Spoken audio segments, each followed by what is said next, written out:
Great Expectations by Charles Dickens. Chapter 25. Bentley Drummle, who was so sulky a fellow that he even took up a book as if its writer had done him an injury, did not take up an acquaintance in a more agreeable spirit. Heavy in figure, movement, and comprehension, in the sluggish complexion of his face, and in the large, awkward tongue that seemed to loll about in his mouth as he himself lolled about in a room, he was idle, proud, niggardly, reserved, and suspicious. He came of rich people down in Somersetshire, who had nursed this combination of qualities until they made the discovery that it was just of age and a blockhead. Thus Bentley Drummle had come to Mr. Pocket when he was a head taller than that gentleman, and half a dozen heads thicker than most gentlemen. Startop had been spoilt by a weak mother and kept at home when he ought to have been at school, but he was devotedly attached to her and admired her beyond measure. He had a woman's delicacy of feature, and was, as you may see though you never saw her, said Herbert to me, exactly like his mother. It was but natural that I should take to him much more kindly than to Drummle, and that, even in the earliest evenings of our boating, he and I should pull homeward abreast of one another, conversing from boat to boat, while Bentley Drummle came up in our wake alone, under the overhanging banks and among the rushes. He would always creep inshore like some uncomfortable amphibious creature, even when the tide would have sent him fast upon his way, and I always think of him as coming after us in the dark, or by the backwater, when our own two boats were breaking the sunset or the moonlight in mid-stream. Herbert was my intimate companion and friend. I presented him with a half-share in my boat, which was the occasion of his often coming down to Hammersmith, and my possession of a half-share in his chambers often took me up to London. We used to walk between the two places at all hours. I have an affection for the road yet, though it is not so pleasant a road as it was then, formed in the impressibility of untried youth and hope. When I had been in Mr. Pocket's family a month or two, Mr. and Mrs. Camilla turned up. Camilla was Mr. Pocket's sister. Georgiana, whom I had seen at Miss Havisham's on the same occasion, also turned up. She was a cousin, an indigestive single woman, who called her rigidity religion, and her liver love. These people hated me with the hatred of cupidity and disappointment. As a matter of course, they fawned upon me in my prosperity with the basest meanness. Towards Mr. Pocket, as a grown-up infant with no notion of his own interests, they showed the complacent forbearance I had heard them express. Mrs. Pocket they held in contempt, but they allowed the poor soul to have been heavily disappointed in life, because that shed a feeble reflected light upon themselves. These were the surroundings among which I settled down and applied myself to my education. I soon contracted expensive habits, and began to spend an amount of money that within a few short months I should have thought almost fabulous, but through good and evil I stuck to my books. There was no other merit in this than my having sense enough to feel my deficiencies. Between Mr. Pocket and Herbert I got on fast, and with one or the other always at my elbow to give me the start I wanted, and clear obstructions out of my road, I must have been as great a dolt as Drummle if I had done less. I had not seen Mr. Wemmick for some weeks, when I thought I would write him a note and propose to go home with him on a certain evening. He replied that it would give him much pleasure, and that he would expect me at the office at 6 o'clock. Thither I went, and there I found him putting the key of his safe down his back as the clock struck. "Did you think of walking down to Walworth?" said he. "Certainly," said I, "if you approve." "Very much," was Wemmick's reply, "for I have had my legs under the desk all day, and shall be glad to stretch them. Now I'll tell you what I have got for supper, Mr. Pip. I have got a stewed steak, which is of home preparation, and a cold roast fowl, which is from the cook's shop. I think it's tender, because the master of the shop was a juryman in some cases of ours the other day, and we let him down easy. I reminded him of it when I bought the fowl, and I said, 'Pick us out a good one, old Briton, because if we had chosen to keep you in the box another day or two, we could have easily done it. He said to that, 'Let me make you a present of the best fowl in the shop.' I let him, of course. As far as it goes, it's property and portable. You don't object to an aged parent, I hope?" I really thought he was still speaking of the fowl until he added, "Because I have got an aged parent at my place." I then said what politeness required. "So you haven't dined with Mr. Jaggers yet?" he pursued as we walked along. "Not yet." "He told me so this afternoon when he heard you were coming. I expect you'll have an invitation to-morrow. He's going to ask your pals, too. 3 of them, ain't there?" Although I was not in the habit of counting Drummle as one of my intimate associates, I answered, "Yes." "Well, he's going to ask the whole gang." I hardly felt complimented by the word. "And whatever he gives you, he'll give you good. Don't look forward to variety, but you'll have excellence. And there's another rum thing in his house," proceeded Wemmick after a moment's pause, as if the remark followed on the housekeeper understood.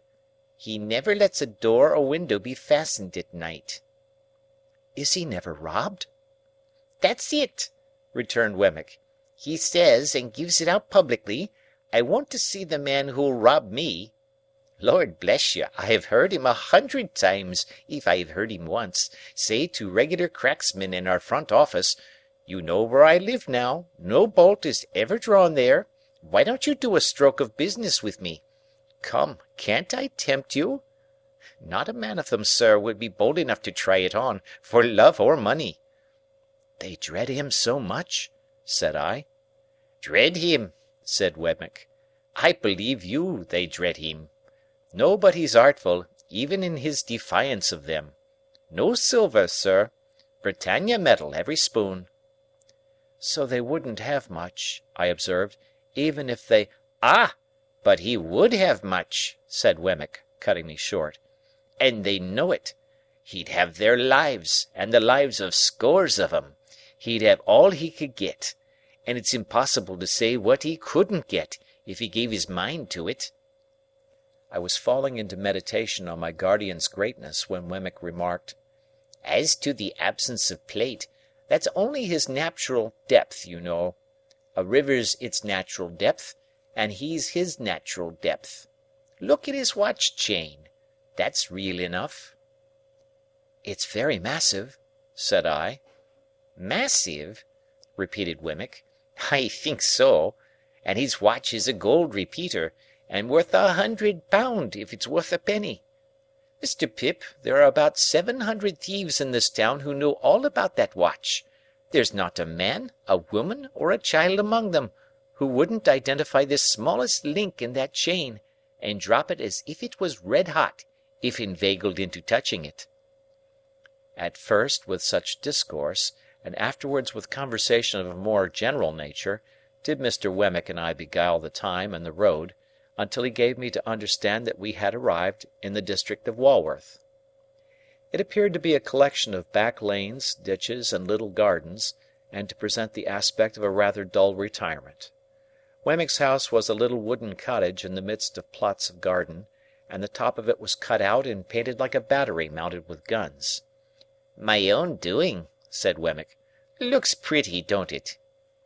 I highly commended it. I think it was the smallest house I ever saw, with the queerest Gothic windows, by far the greater part of them sham, and a Gothic door almost too small to get in at. "That's a real flagstaff, you see," said Wemmick, "and on Sundays I run up a real flag. Then look here. After I have crossed this bridge, I hoist it up, so, and cut off the communication." The bridge was a plank, and it crossed a chasm about 4 feet wide and 2 deep. But it was very pleasant to see the pride with which he hoisted it up and made it fast, smiling as he did so, with a relish and not merely mechanically. "At 9 o'clock every night, Greenwich time," said Wemmick, "the gun fires. There he is, you see. And when you hear him go, I think you'll say he's a stinger." The piece of ordnance referred to was mounted in a separate fortress, constructed of lattice work. It was protected from the weather by an ingenious little tarpaulin contrivance in the nature of an umbrella. "Then, at the back," said Wemmick, "out of sight, so as not to impede the idea of fortifications, for it's a principle with me, if you have an idea, carry it out and keep it up. I don't know whether that's your opinion." I said, decidedly. "At the back there's a pig, and there are fowls and rabbits. Then, I knock together my own little frame, you see, and grow cucumbers, and you'll judge at supper what sort of a salad I can raise. So, sir," said Wemmick, smiling again, but seriously too, as he shook his head, "if you can suppose the little place besieged, it would hold out a devil of a time in point of provisions." Then he conducted me to a bower about a dozen yards off, but which was approached by such ingenious twists of path that it took quite a long time to get at, and in this retreat our glasses were already set forth. Our punch was cooling in an ornamental lake, on whose margin the bower was raised. This piece of water, with an island in the middle which might have been the salad for supper, was of a circular form, and he had constructed a fountain in it, which, when you set a little mill going and took a cork out of a pipe, played to that powerful extent that it made the back of your hand quite wet. "I am my own engineer, and my own carpenter, and my own plumber, and my own gardener, and my own jack of all trades," said Wemmick, in acknowledging my compliments.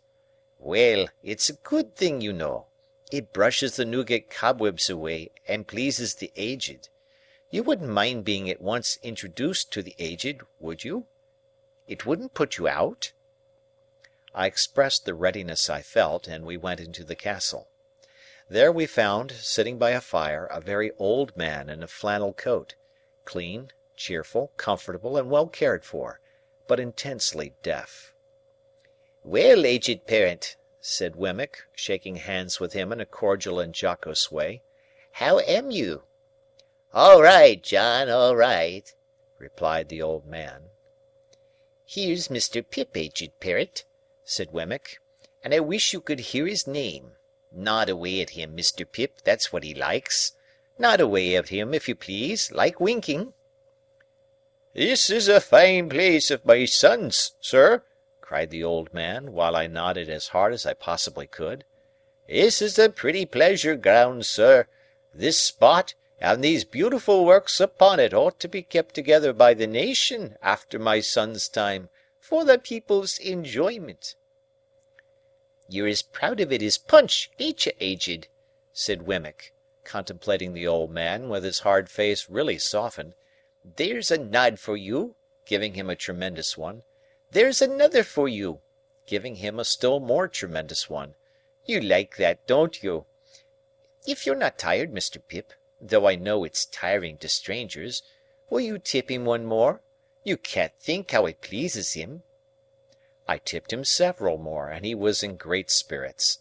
We left him bestirring himself to feed the fowls, and we sat down to our punch in the arbour, where Wemmick told me, as he smoked a pipe, that it had taken him a good many years to bring the property up to its present pitch of perfection. "Is it your own, Mr. Wemmick?" "Oh, yes," said Wemmick.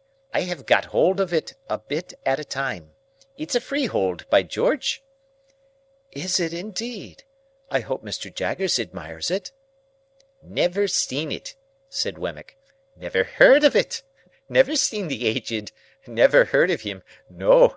The office is one thing, in private life is another. When I go into the office I leave the castle behind me, and when I come into the castle I leave the office behind me. If it's not in any way disagreeable to you, you'll oblige me by doing the same. I don't wish it professionally spoken about." Of course I felt my good faith involved in the observance of his request. The punch being very nice, we sat there drinking it and talking, until it was almost 9 o'clock. "Getting near gunfire," said Wemmick then, as he laid down his pipe. "It's the aged's treat." Proceeding into the castle again, we found the aged heating the poker, with expectant eyes, as a preliminary to the performance of this great nightly ceremony. Wemmick stood with his watch in his hand until the moment was come for him to take the red-hot poker from the aged and repair to the battery. He took it and went out, and presently the stinger went off with a bang that shook the crazy little box of a cottage as if it must fall to pieces, and made every glass and teacup in it ring. Upon this the Aged, who I believe would have been blown out of his armchair but for holding on by the elbows, cried out exultingly, "He's fired! I heerd him!" And I nodded at the old gentleman until it is no figure of speech to declare that I absolutely could not see him. The interval between that time and supper Wemmick devoted to showing me his collection of curiosities. They were mostly of a felonious character, comprising the pen with which a celebrated forgery had been committed, a distinguished razor or two, some locks of hair, and several manuscript confessions written under condemnation, upon which Mr. Wemmick set particular value as being, to use his own words, "every one of 'em lies, sir."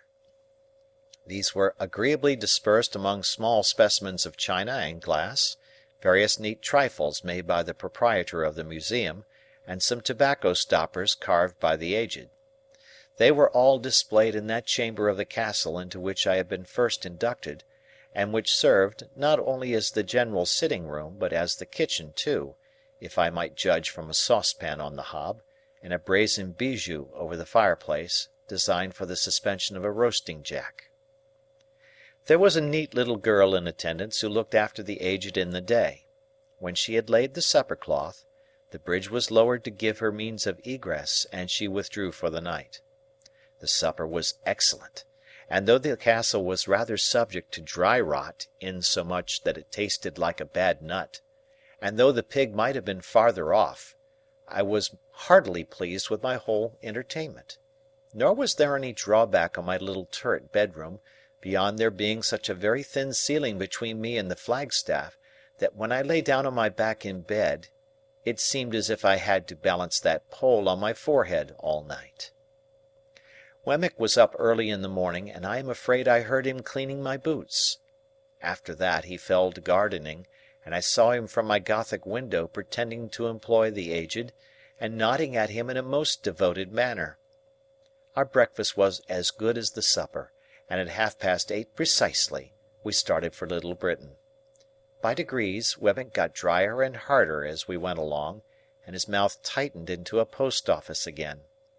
At last, when we got to his place of business and he pulled out his key from his coat-collar, he looked as unconscious of his Walworth property as if the castle and the drawbridge and the arbour and the lake and the fountain and the Aged had all been blown into space together by the last discharge of the stinger.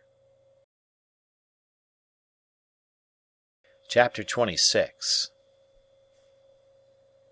It fell out as Wemmick had told me it would, that I had an early opportunity of comparing my guardian's establishment with that of his cashier and clerk. My guardian was in his room, washing his hands with his scented soap, when I went into the office from Walworth, and he called me to him, and gave me the invitation for myself and friends which Wemmick had prepared me to receive. "No ceremony," he stipulated, "and no dinner dress, and say to-morrow." I asked him where we should come to, for I had no idea where he lived, and I believe it was in his general objection to make anything like an admission that he replied, "Come here, and I'll take you home with me." I embraced this opportunity of remarking that he washed his clients off as if he were a surgeon or a dentist. He had a closet in his room, fitted up for the purpose, which smelt of the scented soap like a perfumer's shop. It had an unusually large jack-towel on a roller inside the door, and he would wash his hands, and wipe them and dry them all over his towel, whenever he came in from a police court or dismissed a client from his room. When I and my friends repaired to him at 6 o'clock next day, he seemed to have been engaged on a case of a darker complexion than usual, for we found him with his head butted into this closet, not only washing his hands, but laving his face and gargling his throat. And even when he had done all that, and had gone all round the jack-towel, he took out his penknife and scraped the case out of his nails before he put his coat on. There were some people slinking about as usual when we passed out into the street, who were evidently anxious to speak with him, but there was something so conclusive in the halo of scented soap which encircled his presence, that they gave it up for that day. As we walked along westward he was recognized ever and again by some face in the crowd of the streets, and whenever that happened he talked louder to me, but he never otherwise recognized anybody, or took notice that anybody recognized him. He conducted us to Gerrard Street, Soho, to a house on the south side of that street. Rather a stately house of its kind, but dolefully in want of painting and with dirty windows. He took out his key and opened the door, and we all went into a stone hall, bare, gloomy, and little used. So, up a dark brown staircase into a series of 3 dark brown rooms on the first floor. There were carved garlands on the panelled walls, and as he stood among them giving us welcome, I know what kind of loops I thought they looked like. Dinner was laid in the best of these rooms. The second was his dressing-room, the third his bedroom. He told us that he held the whole house, but rarely used more of it than we saw. The table was comfortably laid, no silver in the service of course, and at the side of his chair was a capacious dumbwaiter, with a variety of bottles and decanters on it, and 4 dishes of fruit for dessert. I noticed throughout that he kept everything under his own hand and distributed everything himself. There was a bookcase in the room.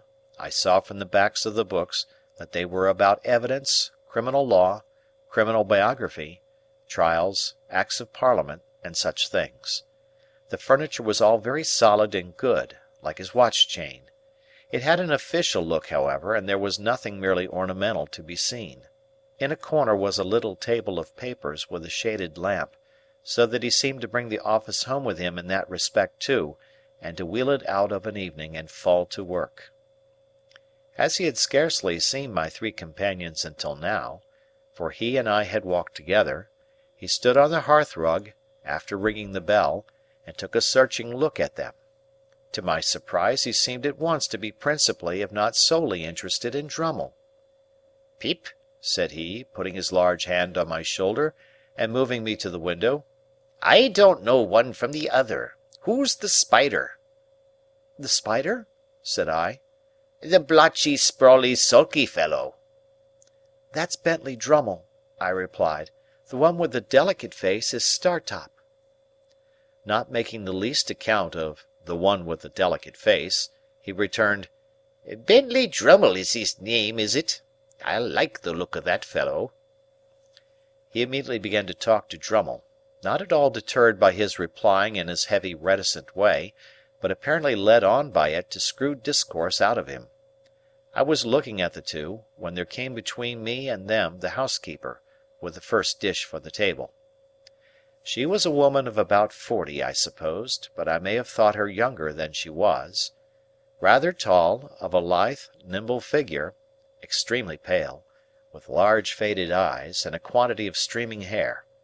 I cannot say whether any diseased affection of the heart caused her lips to be parted as if she were panting, and her face to bear a curious expression of suddenness and flutter, but I know that I had been to see Macbeth at the theatre a night or 2 before, and that her face looked to me as if it were all disturbed by fiery air, like the faces I had seen rise out of the witch's cauldron. She set the dish on, touched my guardian quietly on the arm with a finger to notify that dinner was ready, and vanished.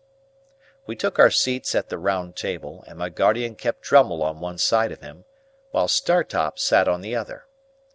It was a noble dish of fish that the housekeeper had put on table, and we had a joint of equally choice mutton afterwards, and then an equally choice bird. Sauces, wines, all the accessories we wanted, and all of the best, were given out by our host from his dumbwaiter, and when they had made the circuit of the table he always put them back again. Similarly, he dealt us clean plates and knives and forks for each course, and dropped those just disused into 2 baskets on the ground by his chair. No other attendant than the housekeeper appeared. She set on every dish, and I always saw in her face a face rising out of the cauldron. Years afterwards, I made a dreadful likeness of that woman, by causing a face that had no other natural resemblance to it than it derived from flowing hair to pass behind a bowl of flaming spirits in a dark room. Induced to take particular notice of the housekeeper, Both by her own striking appearance and by Wemmick's preparation, I observed that whenever she was in the room she kept her eyes attentively on my guardian, and that she would remove her hands from any dish she put before him, hesitatingly, as if she dreaded his calling her back, and wanted him to speak when she was nigh, if he had anything to say. I fancied that I could detect in his manner a consciousness of this, and a purpose of always holding her in suspense. Dinner went off gaily, and although my guardian seemed to follow rather than originate subjects, I knew that he wrenched the weakest part of our dispositions out of us. For myself, I found that I was expressing my tendency to lavish expenditure, and to patronize Herbert, and to boast of my great prospects before I quite knew that I had opened my lips. It was so with all of us, but with no one more than Drummle, the development of whose inclination to gird in a grudging and suspicious way at the rest was screwed out of him before the fish was taken off. It was not then, but when we had got to the cheese, that our conversation turned upon our rowing feats, and that Drummle was rallied for coming up behind of a night in that slow amphibious way of his. Drummle upon this informed our host that he much preferred our room to our company, and that as to skill he was more than our master, and that as to strength he could scatter us like chaff. By some invisible agency my guardian wound him up to a pitch little short of ferocity about this trifle, and he fell to bearing and spanning his arm to show how muscular it was, and we all fell to bearing and spanning our arms in a ridiculous manner. Now the housekeeper was at this time clearing the table. My guardian, taking no heed of her, but with the side of his face turned from her, was leaning back in his chair biting the side of his forefinger and showing an interest in Drummle that to me was quite inexplicable. Suddenly he clapped his large hand on the housekeeper's like a trap, as she stretched it across the table. So suddenly and smartly did he do this, that we all stopped in our foolish contention. "If you talk of strength," said Mr. Jaggers, "I'll show you a wrist. Molly, let them see your wrist." Her entrapped hand was on the table, but she had already put her other hand behind her waist. "Master," she said in a low voice, with her eyes attentively and entreatingly fixed upon him, "don't." "I'll show you a wrist," repeated Mr. Jaggers, with an immovable determination to show it. "Molly, let them see your wrist." "Master," she again murmured, "please." "Molly," said Mr. Jaggers, not looking at her, but obstinately looking at the opposite side of the room, "let them see both your wrists. Show them. Come." He took his hand from hers and turned that wrist up on the table. She brought her other hand from behind her and held the two out side by side. The last wrist was much disfigured, deeply scarred, and scarred across and across. When she held her hands out she took her eyes from Mr. Jaggers and turned them watchfully on every one of the rest of us in succession. "There's power here," said Mr. Jaggers, coolly tracing out the sinews with his forefinger. "Very few men have the power of wrist that this woman has. It's remarkable what mere force of grip there is in these hands. I have had occasion to notice many hands, but I never saw stronger in that respect, man's or woman's, than these." While he said these words in a leisurely, critical style, she continued to look at every one of us in regular succession as we sat. The moment he ceased, she looked at him again. "That'll do, Molly," said Mr. Jaggers, giving her a slight nod. "You have been admired and can go." She withdrew her hands and went out of the room, and Mr. Jaggers, putting the decanters on from his dumb-waiter, filled his glass and passed round the wine. "At 9:30, gentlemen," said he, "we must break up. Pray make the best use of your time. I am glad to see you all. Mr. Drummle, I drink to you." If his object in singling out Drummle was to bring him out still more, it perfectly succeeded. In a sulky triumph Drummle showed his morose depreciation of the rest of us in a more and more offensive degree, until he became downright intolerable. Through all his stages Mr. Jaggers followed him with the same strange interest. He actually seemed to serve as a zest to Mr. Jaggers' wine. In our boyish want of discretion, I dare say we took too much to drink, and I know we talked too much. We became particularly hot upon some boorish sneer of Drummle's, to the effect that we were too free with our money. It led to my remarking, with more zeal than discretion, that it came with a bad grace from him, to whom Startop had lent money in my presence but a week or so before. "Well," retorted Drummle, "he'll be paid." "I don't mean to imply that he won't," said I, "but it might make you hold your tongue about us and our money, I should think." "You should think," retorted Drummle. "O Lord!" "I dare say," I went on, meaning to be very severe, "that you wouldn't lend money to any of us if we wanted it." "You are right," said Drummle. "I wouldn't lend one of you a sixpence. I wouldn't lend anybody a sixpence." "Rather mean to borrow under those circumstances, I should say." "You should say," repeated Drummle. "O Lord!" This was so very aggravating, the more especially as I found myself making no way against his surly obtuseness, that I said, disregarding Herbert's efforts to check me, "Come, Mr. Drummle, since we are on the subject, I'll tell you what passed between Herbert here and me when you borrowed that money." "I don't want to know what passed between Herbert there and you," growled Drummle, and I think he added in a lower growl that we might both go to the devil and shake ourselves. "I'll tell you, however," said I, "whether you want to know or not. We said that as you put it in your pocket very glad to get it, you seemed to be immensely amused at his being so weak as to lend it." Drummle laughed outright, and sat laughing in our faces, with his hands in his pockets and his round shoulders raised, plainly signifying that it was quite true, and that he despised us as asses all. Hereupon Startop took him in hand, though with a much better grace than I had shown, and exhorted him to be a little more agreeable. Startop being a lively, bright young fellow, and Drummle being the exact opposite, the latter was always disposed to resent him as a direct personal affront. He now retorted in a coarse, lumpish way, and Startop tried to turn the discussion aside with some small pleasantry that made us all laugh. Resenting this little success more than anything, Drummle, without any threat or warning, pulled his hands out of his pockets, dropped his round shoulders, swore, took up a large glass, and would have flung it at his adversary's head, but for our entertainers dexterously seizing it at the instant when it was raised for that purpose.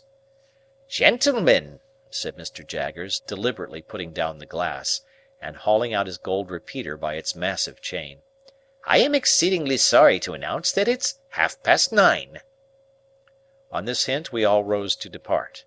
Before we got to the street door, Startop was cheerily calling Drummle "old boy," as if nothing had happened, but the old boy was so far from responding that he would not even walk to Hammersmith on the same side of the way, so Herbert and I, who remained in town, saw them going down the street on opposite sides, Startop leading, and Drummle lagging behind in the shadow of the houses, much as he was wont to follow in his boat.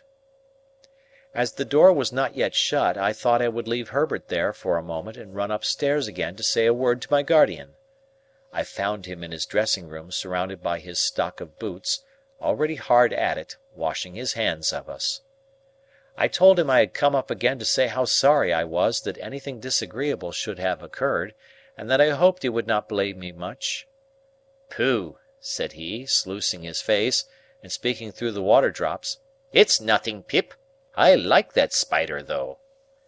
He had turned towards me now, and was shaking his head and blowing and towelling himself. "I am glad you like him, sir," said I, "but I don't."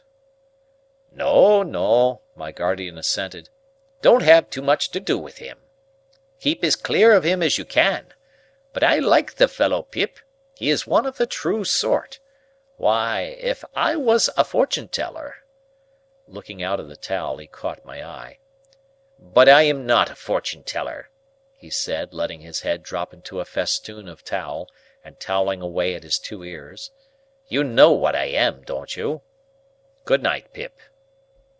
"Good night, sir." In about a month after that, the Spider's time with Mr. Pocket was up for good, and to the great relief of all the house but Mrs. Pocket, he went home to the family whole. Chapter 27. My dear Mr. Pip, I write this by request of Mr. Gargery, for to let you know that he is going to London in company with Mr. Wopsle, and would be glad, if agreeable, to be allowed to see you. He would call at Barnard's Hotel Tuesday morning at 9 o'clock, when, if not agreeable, please leave word. Your poor sister is much the same as when you left. We talk of you in the kitchen every night, and wonder what you are saying and doing. If now considered in the light of a liberty, excuse it for the love of poor old days. No more, dear Mr. Pip, from you ever obliged and affectionate servant, Biddy. P.S. He wishes me most particular to write what larks. He says you will understand. I hope and do not doubt it will be agreeable to see him, even though a gentleman, for you had ever a good heart, and he is a worthy, worthy man. I have read him all, excepting only the last little sentence, and he wishes me most particular to write again what larks. I received this letter by the post on Monday morning, and therefore its appointment was for next day. Let me confess exactly with what feelings I looked forward to Joe's coming. Not with pleasure, though I was bound to him by so many ties. No, with considerable disturbance, some mortification, and a keen sense of incongruity. If I could have kept him away by paying money, I certainly would have paid money. My greatest reassurance was that he was coming to Barnard's Inn, not to Hammersmith, and consequently would not fall in Bentley Drummle's way. I had little objection to his being seen by Herbert or his father, for both of whom I had a respect, but I had the sharpest sensitiveness as to his being seen by Drummle, whom I held in contempt. So, throughout life, our worst weaknesses and meannesses are usually committed for the sake of the people whom we most despise. I had begun to be always decorating the chambers in some quite unnecessary and inappropriate way or other, and very expensive those wrestles with Barnard proved to be. By this time, the rooms were vastly different from what I had found them, and I enjoyed the honour of occupying a few prominent pages in the books of a neighbouring upholsterer. I had got on so fast of late that I had even started a boy in boots, top boots, in bondage and slavery to whom I might have been said to pass my days. For after I had made the monster, out of the refuse of my washerwoman's family, and had clothed him with a blue coat, canary waistcoat, white cravat, creamy breeches, and the boots already mentioned, I had to find him a little to do and a great deal to eat, and with both of those horrible requirements he haunted my existence. This avenging phantom was ordered to be on duty at 8 on Tuesday morning in the hall. It was 2 feet square, as charged for floor-cloth, and Herbert suggested certain things for breakfast that he thought Joe would like. While I felt sincerely obliged to him for being so interested and considerate, I had an odd, half-provoked sense of suspicion upon me that if Joe had been coming to see him, he wouldn't have been quite so brisk about it. However, I came into town on the Monday night to be ready for Joe, and I got up early in the morning and caused the sitting-room and breakfast-table to assume their most splendid appearance. Unfortunately, the morning was drizzly, and an angel could not have concealed the fact that Barnard was shedding sooty tears outside the window, like some weak giant of a sweep. As the time approached, I should have liked to run away, but the avenger pursuant to orders was in the hall, and presently I heard Joe on the staircase. I knew it was Joe, by his clumsy manner of coming upstairs, his state boots being always too big for him, and by the time it took him to read the names on the other floors in the course of his ascent. When at last he stopped outside our door, I could hear his finger tracing over the painted letters of my name, and I afterwards distinctly heard him breathing in at the keyhole. Finally, he gave a faint single rap, and Pepper—such was the compromising name of the avenging boy— announced, "Mr. Gargery," and I thought he never would have been done wiping his feet, and that I must have gone out to lift him off the mat, but at last he came in. "Joe! How are you, Joe?" "Pip! How air you, Pip?" With his good honest face all glowing and shining, and his hat put down on the floor between us, he caught both my hands and worked them straight up and down, as if I had been the last patented pump. "I am glad to see you, Joe. Give me your hat." But Joe, taking it up carefully with both hands, like a bird's nest with eggs in it, wouldn't hear of parting with that piece of property, and persisted in standing talking over it in a most uncomfortable way. "Which you have got that growed," said Joe, "and that swelled, and that gentlefolked." Joe considered a little before he discovered this word. "As to be sure, you are an honour to your king and country." "And you, Joe, look wonderfully well." "Thank God," said Joe, "I'm ekerval to most. And your sister, she's no worse than she were. And Biddy, she's ever right and ready. And all friends is no backarder, if not no forwarder. 'Ceptin' Wopsle, he's had a drop." All this time, still with both hands taking great care of the bird's nest, Joe was rolling his eyes round and round the room, and round the flowered pattern of my dressing-gown. "Had a drop, Joe?" "Why, yes," said Joe, lowering his voice. "He's left the church and went into the play-acting, which the play-acting have likewise brought him to London along with me. And his wish were," said Joe, getting the bird's nest under his left arm for the moment, and groping in it for an egg with his right, "if no offence, as I would hand you that." I took what Joe gave me, and I found it to be the crumpled playbill of a small metropolitan theatre, announcing the first appearance, in that very week, of the celebrated provincial amateur of Roscian renown, whose unique performance in the highest tragic walk of our national bard has lately occasioned so great a sensation in local dramatic circles. "Were you at his performance, Joe?" I inquired. "I were," said Joe, with emphasis and solemnity. "Was there a great sensation?" "Why," said Joe, "yes, there certainly were a peck of orange peel. Particular when he see the ghost. Though I put it to yourself, sir, whether it were calculated to keep a man up to his work with a good heart, to be continually cutting in betwixt him and the ghost with Amen. A man may have had a misfortune and been in the church," said Joe, lowering his voice to an argumentative and feeling tone, "but that is no reason why you should put him out at such a time. Which I mean to say, if the ghost of a man's own father cannot be allowed to claim his attention, what can, sir? When his morning hat is unfortunately made so small as that the weight of the black feathers brings it off, try to keep it on how you may."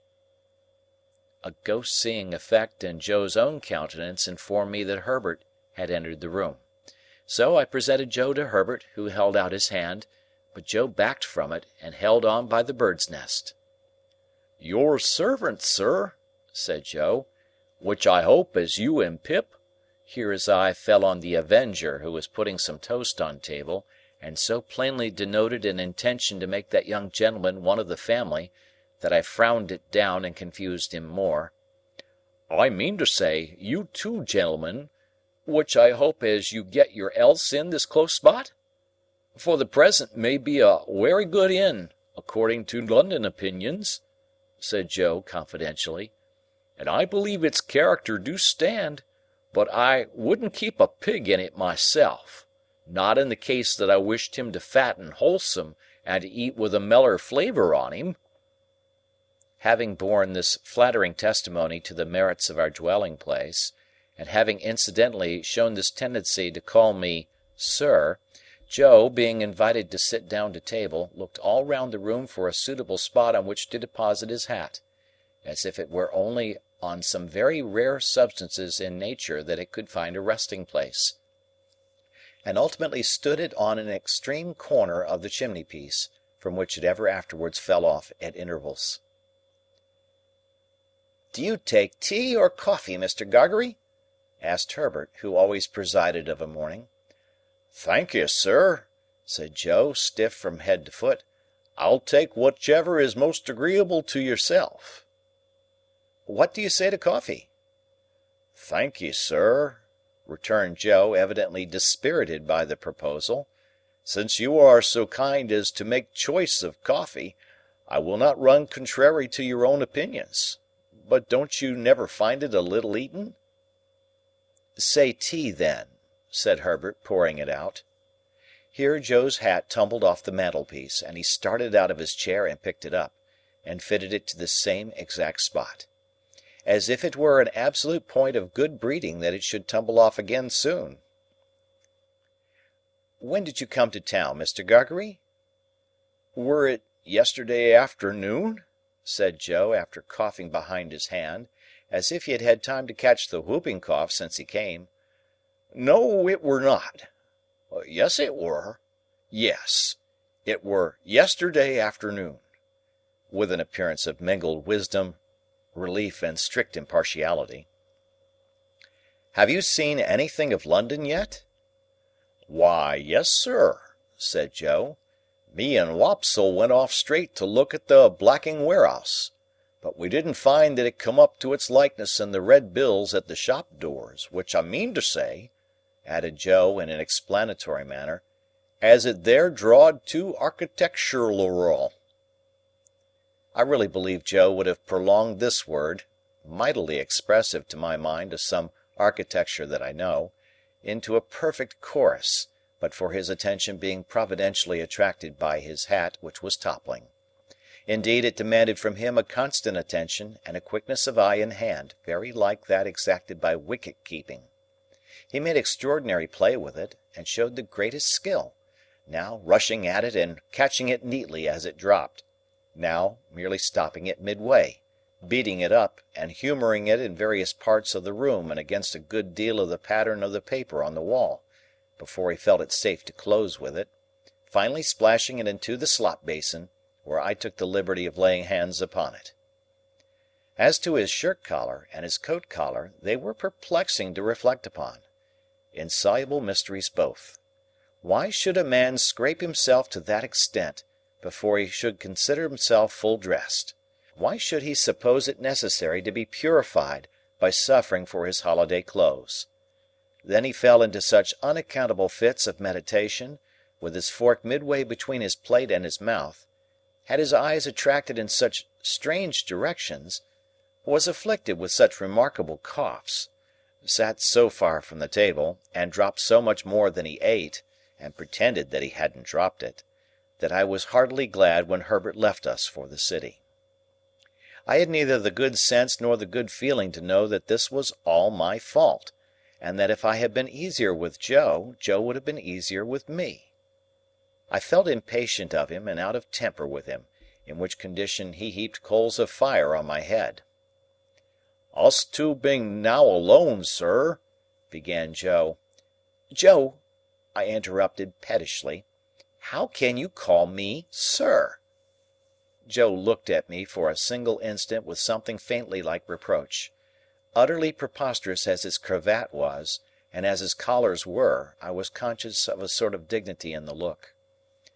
"Us two being now alone," resumed Joe, "and me having the intentions and abilities to stay not many minutes more, I will now conclude, leastways begin, to mention what have led to my having had the present honour. For was it not," said Joe, with his old air of lucid exposition, "that my only wish were to be useful to you, I should not have had the honour of breaking victuals in the company and abode of gentlemen?" I was so unwilling to see the look again that I made no remonstrance against this tone. "Well, sir," pursued Joe, "this is how it were. I were at the Bargeman the other night, Pip." Whenever he subsided into affection he called me Pip, and whenever he relapsed into politeness he called me sir. "When there come up in the shay-cart Pumblechook, which that same identical," said Joe, going down a new track, "do comb my hair the wrong way sometimes, awful, by giving out up and down town as it were him which ever had your infant companionation, and were looked upon as a playfellow by yourself." "Nonsense! It was you, Joe." "Which I fully believed it were, Pip," said Joe, slightly tossing his head, "though it signify little now, sir. Well, Pip, this same identical, which his manners is given to blusterous, come to me at the Bargeman, what a pipe and a pint of beer do give refreshment to the working man, sir, and do not over-stimulate. And his word were, 'Joseph, Miss Havisham, she wished to speak to you.'" "Miss Havisham, Joe?" "She wish, were Pumblechook's word, to speak to you." Joe sat and rolled his eyes at the ceiling. "Yes, Joe. Go on, please." "Next day, sir," said Joe, looking at me as if I were a long way off, "having cleaned myself, I go and see Miss A." "Miss A, Joe? Miss Havisham?" "Which I say, sir," replied Joe, with an air of legal formality, as if he were making his will, "Miss A, or otherwise Havisham. Her expression air then as follerin: 'Mr. Gargery, you are in correspondence with Mr. Pip?' Having had a letter from you, I were able to say, 'I am.' When I married your sister, sir, I said, 'I will,' and when I answered your friend Pip, I said, 'I am.' 'Would you tell him then,' said she, 'that which Estella has come home and would be glad to see him?'" I felt my face fire up as I looked at Joe. I hope one remote cause of its firing may have been my consciousness that if I had known his errand I should have given him more encouragement. "Biddy," pursued Joe, "when I got home and asked her fur to write the message to you, a little hung back. Biddy says, 'I know he will be very glad to have it by word of mouth. It is holiday time. You want to see him. Go.' I have now concluded, sir," said Joe, rising from his chair, "and Pip, I wish you ever well and ever prospering to a greater and a greater height." "But you are not going now, Joe?" "Yes, I am," said Joe. "But you are coming back to dinner, Joe?" "No, I am not," said Joe. Our eyes met, and all the "sir" melted out of that manly heart as he gave me his hand. "Pip, dear old chap, life is made of ever so many partings welded together, as I may say, and one man's a blacksmith, and one's a whitesmith, and one's a goldsmith, and one's a coppersmith. Diwisions between such must come, and must be met as they come. If there's been any fault at all to-day, it's mine. You and me is not two figures to be together in London, nor yet anywheres else but what is private, and beknown, and understood among friends. It ain't that I am proud, but that I want to be right, as you shall never see me no more in these clothes. I'm wrong in these clothes. I'm wrong out of the forge, the kitchen, or off the marshes. You won't find half so much fault in me if you think of me in my forge dress, with my hammer to my hand, or even my pipe. You won't find half so much fault in me if, supposing as you should ever wish to see me, you come and put your head in at the forge window, and see Joe the blacksmith there, at the old anvil, in the old burnt apron, sticking to the old work. I'm awful dull, but I hope I beat out something nigh the rights of this at last. And so God bless you, dear old Pip, old chap, God bless you." I had not been mistaken in my fancy that there was a simple dignity in him. The fashion of his dress could no more come in its way when he spoke these words than it could come in its way in heaven. He touched me gently on the forehead and went out. As soon as I could recover myself sufficiently, I hurried out after him, and looked for him in the neighbouring streets. But he was gone. Chapter 28. It was clear that I must repair to our town next day, and in the first flow of my repentance, it was equally clear that I must stay at Joe's. But when I had secured my box place by tomorrow's coach, and had been down to Mr. Pocket's and back, I was not by any means convinced on the last point, and began to invent reasons and make excuses for putting up at the Blue Boar. I should be an inconvenience at Joe's, I was not expected, and my bed would not be ready. I should be too far off from Miss Havisham's, and she was exacting and mightn't like it. All other swindlers upon earth are nothing to the self-swindlers, and with such pretences did I cheat myself. Surely a curious thing. That I should innocently take a bad half-crown of somebody else's manufacturer is reasonable enough, but that I should knowingly reckon the spurious coin of my own make as good money. An obliging stranger, under pretence of compactly folding up my bank notes for security's sake, abstracts the notes and gives me nutshells, but what is his sleight of hand to mine, when I fold up my own nutshells and pass them on myself as notes? Having settled that I must go to the Blue Boar, my mind was much disturbed by indecision whether or not to take the Avenger. It was tempting to think of that expensive mercenary publicly airing his boots in the archway of the Blue Boar's posting-yard. It was almost solemn to imagine him casually produced in the tailor's shop, and confounding the disrespectful senses of Trabb's boy. On the other hand, Trabb's boy might worm himself into his intimacy, and tell him things, or, reckless and desperate wretch as I knew he could be, might hoot him in the High Street. My patroness, too, might hear of him and not approve. On the whole, I resolved to leave the Avenger behind. It was the afternoon coach by which I had taken my place, and as winter had now come round, I should not arrive at my destination until 2 or 3 hours after dark. Our time of starting from the Cross Keys was 2 o'clock. I arrived on the ground with a quarter of an hour to spare, attended by the Avenger, if I may connect that expression with one who has never attended on me if he could possibly help it. At that time it was customary to carry convicts down to the dockyards by stage-coach. As I had often heard of them in the capacity of outside passengers, and had more than once seen them on the high road dangling their ironed legs over the coach roof, I had no cause to be surprised when Herbert, meeting me in the yard, came up and told me there were 2 convicts going down with me. But I had a reason that was an old reason now for constitutionally faltering whenever I heard the word convict. "You don't mind them, Handel?" said Herbert. "Oh, no." "I thought you seemed as if you didn't like them?" "I can't pretend that I do like them, and I suppose you don't particularly. But I don't mind them." "See, there they are," said Herbert, "coming out of the tap. What a degraded and vile sight it is!" They had been treating their guard, I suppose, for they had a jailer with them, and all 3 came out wiping their mouths on their hands. The 2 convicts were handcuffed together and had irons on their legs, irons of a pattern that I knew well. They wore the dress that I likewise knew well.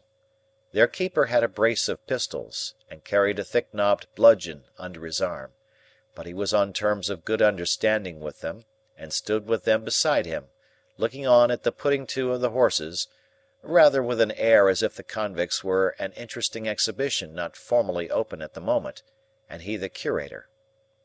One was a taller and stouter man than the other, and appeared as a matter of course, according to the mysterious ways of the world, both convict and free, to have had allotted to him the smaller suit of clothes. His arms and legs were like great pincushions of those shapes, and his attire disguised him absurdly, but I knew his half-closed eye at one glance. There stood the man whom I had seen on the settle at the Three Jolly Bargemen on a Saturday night, and who had brought me down with his invisible gun. It was easy to make sure that as yet he knew me no more than if he had never seen me in his life. He looked across at me, and his eye appraised my watch-chain, and then he incidentally spat and said something to the other convict, and they laughed and slewed themselves round with a clink of their coupling-manacle, and looked at something else. The great numbers on their backs, as if they were street-doors, their coarse, mangy, ungainly outer surface, as if they were lower animals, their ironed legs, apologetically garlanded with pocket-handkerchiefs, and the way in which all present looked at them and kept from them, made them, as Herbert had said, a most disagreeable and degraded spectacle.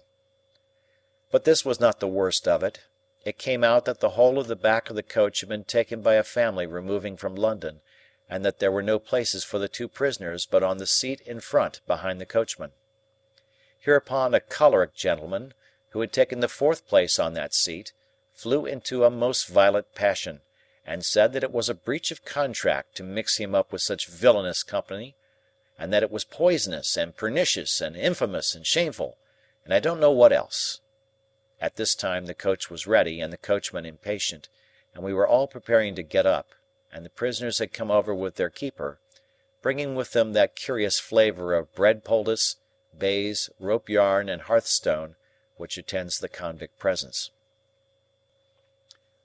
"Don't take it too much amiss, sir," pleaded the keeper to the angry passenger.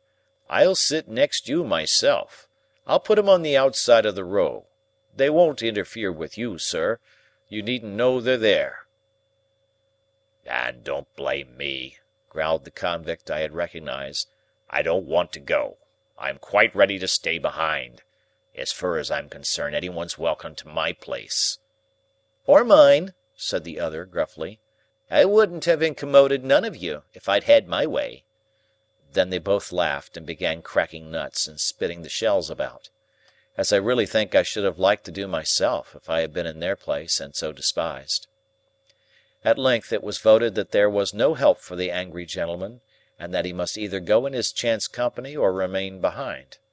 So he got into his place, still making complaints, and the keeper got into the place next him, and the convicts hauled themselves up as well as they could, and the convict I had recognized sat behind me with his breath on the hair of my head. "Good-bye, Handel," Herbert called out as we started. I thought what a blessed fortune it was that he had found another name for me than Pip. It is impossible to express with what acuteness I felt the convict's breathing, not only in the back of my head but all along my spine. The sensation was like being touched in the marrow with some pungent and searching acid. It set my very teeth on edge. He seemed to have more breathing business to do than another man, and to make more noise in doing it, and I was conscious of growing high-shouldered on one side in my shrinking endeavours to fend him off. The weather was miserably raw, and the two cursed the cold. It made us all lethargic before we had gone far, and when we had left the half-way house behind, we habitually dozed and shivered and were silent. I dozed off myself in considering the question whether I ought to restore a couple of pounds sterling to this creature before losing sight of him, and how it could best be done. In the act of dipping forward as if I were going to bathe among the horses, I woke in a fright and took the question up again. But I must have lost it longer than I had thought, since, although I could recognize nothing in the darkness and the fitful lights and shadows of our lamps, I traced marsh country in the cold damp wind that blew at us. Cowering forward for warmth and to make me a screen against the wind, the convicts were closer to me than before. The very first words I heard them interchange as I became conscious were the words of my own thought. 2 £1 notes. "How did he get 'em?" said the convict I had never seen. "How should I know?" returned the other. "He had 'em stowed away somehows. Give him by friends, I expect." "I wish," said the other with a bitter curse upon the cold, "that I had 'em here." 2 £1 notes, or friends? 2 £1 notes. I'd sell all the friends I ever had for one, and think it a blessed good bargain. Well, so he says. So he says, resumed the convict I had recognized. It was all said and done in half a minute, behind a pile of timber in the dockyard. You're a-going to be discharged? Yes, I was. Would I find out that boy that had fed him and kept his secret, and give him them 2 £1 notes? Yes, I would. And I did. "More fool you," growled the other. "I'd have spent 'em on a man, in victuals and drink. He must have been a green one. Mean to say he knowed nothing of you?" "Not a ha'porth." Different gangs and different ships. He was tried again for prison breaking, and he got made a lifer." "And was that honour the only time you worked out, in this part of the country?" "The only time." "What might have been your opinion of the place?" "A most beastly place. Mudbank, mist. Swamp and work, swamp, mist, and mudbank." They both execrated the place in very strong language, and gradually growled themselves out, and had nothing left to say. After overhearing this dialogue, I should assuredly have got down and been left in the solitude and darkness of the highway, but for feeling certain that the man had no suspicion of my identity. Indeed, I was not only so changed in the course of nature, but so differently dressed and so differently circumstanced, that it was not at all likely he could have known me without accidental help. Still, the coincidence of our being together on the coach was sufficiently strange to fill me with a dread that some other coincidence might at any moment connect me, in his hearing, with my name. For this reason, I resolved to alight as soon as we touched the town, and put myself out of his hearing. This device I executed successfully. My little portmanteau was in the boot under my feet. I had but to turn a hinge to get it out. I threw it down before me, got down after it, and was left at the first lamp on the first stones of the town pavement. As to the convicts, they went their way with the coach, and I knew at what point they would be spirited off to the river. In my fancy, I saw the boat with its convict crew waiting for them at the slime-washed stairs, again heard the gruff, "Give way, you!" like an order to dogs, again saw the wicked Noah's Ark lying out on the black water. I could not have said what I was afraid of, for my fear was altogether undefined and vague, but there was great fear upon me. As I walked on to the hotel, I felt that a dread, much exceeding the mere apprehension of a painful or disagreeable recognition, made me tremble. I am confident that it took no distinctness of shape, and that it was the revival for a few minutes of the terror of childhood. The coffee-room at the Blue Boar was empty, and I had not only ordered my dinner there, but had sat down to it, before the waiter knew me. As soon as he had apologized for the remissness of his memory, he asked me if he should send boots for Mr. Pumblechook. "No," said I, "certainly not." The waiter, it was he who had brought up the great remonstrance from the commercials, on the day wherein I was bound, appeared surprised, and took the earliest opportunity of putting a dirty old copy of a local newspaper so directly in my way that I took it up and read this paragraph.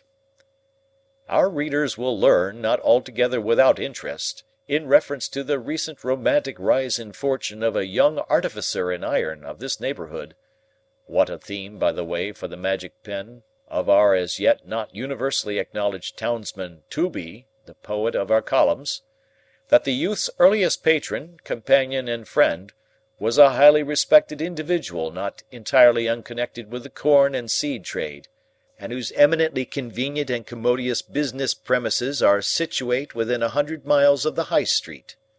It is not wholly irrespective of our personal feelings that we record him as the mentor of our young Telemachus, for it is good to know that our town produced the founder of the latter's fortunes. Does the thought-contracted brow of the local sage, or the lustrous eye of local beauty, inquire whose fortunes? We believe that Quintin Matsis was the blacksmith of Antwerp.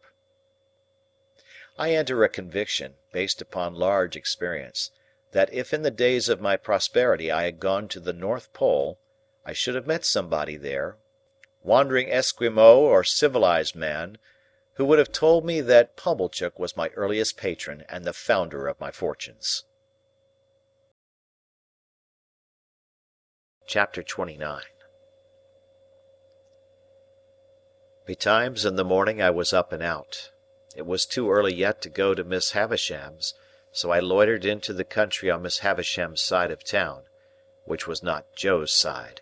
I could go there to-morrow, thinking about my patroness, and painting brilliant pictures of her plans for me. She had adopted Estella, she had as good as adopted me, and it could not fail to be her intention to bring us together.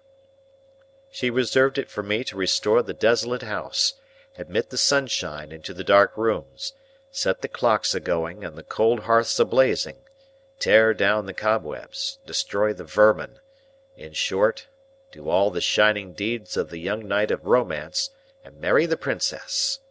I had stopped to look at the house as I passed, and its seared red brick walls, blocked windows, and strong green ivy clasping even the stacks of the chimneys with its twigs and tendons, as if with sinewy old arms, had made up a rich, attractive mystery, of which I was the hero.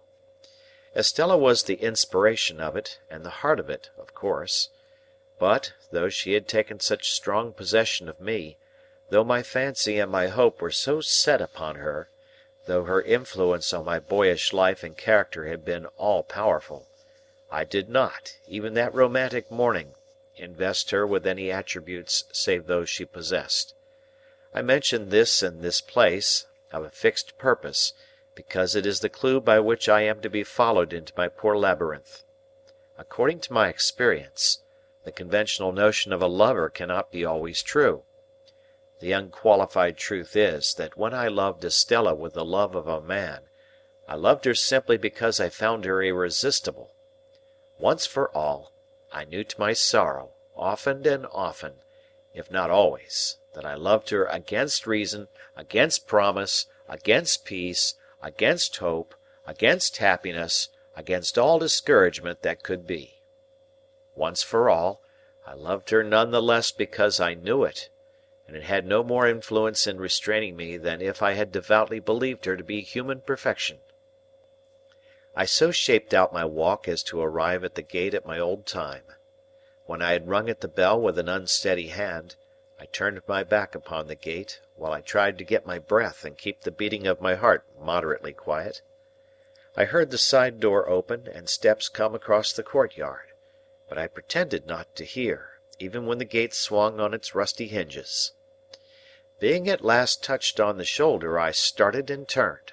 I started much more naturally then, to find myself confronted by a man in a sober grey dress, the last man I should have expected to see in that place of porter at Miss Havisham's door.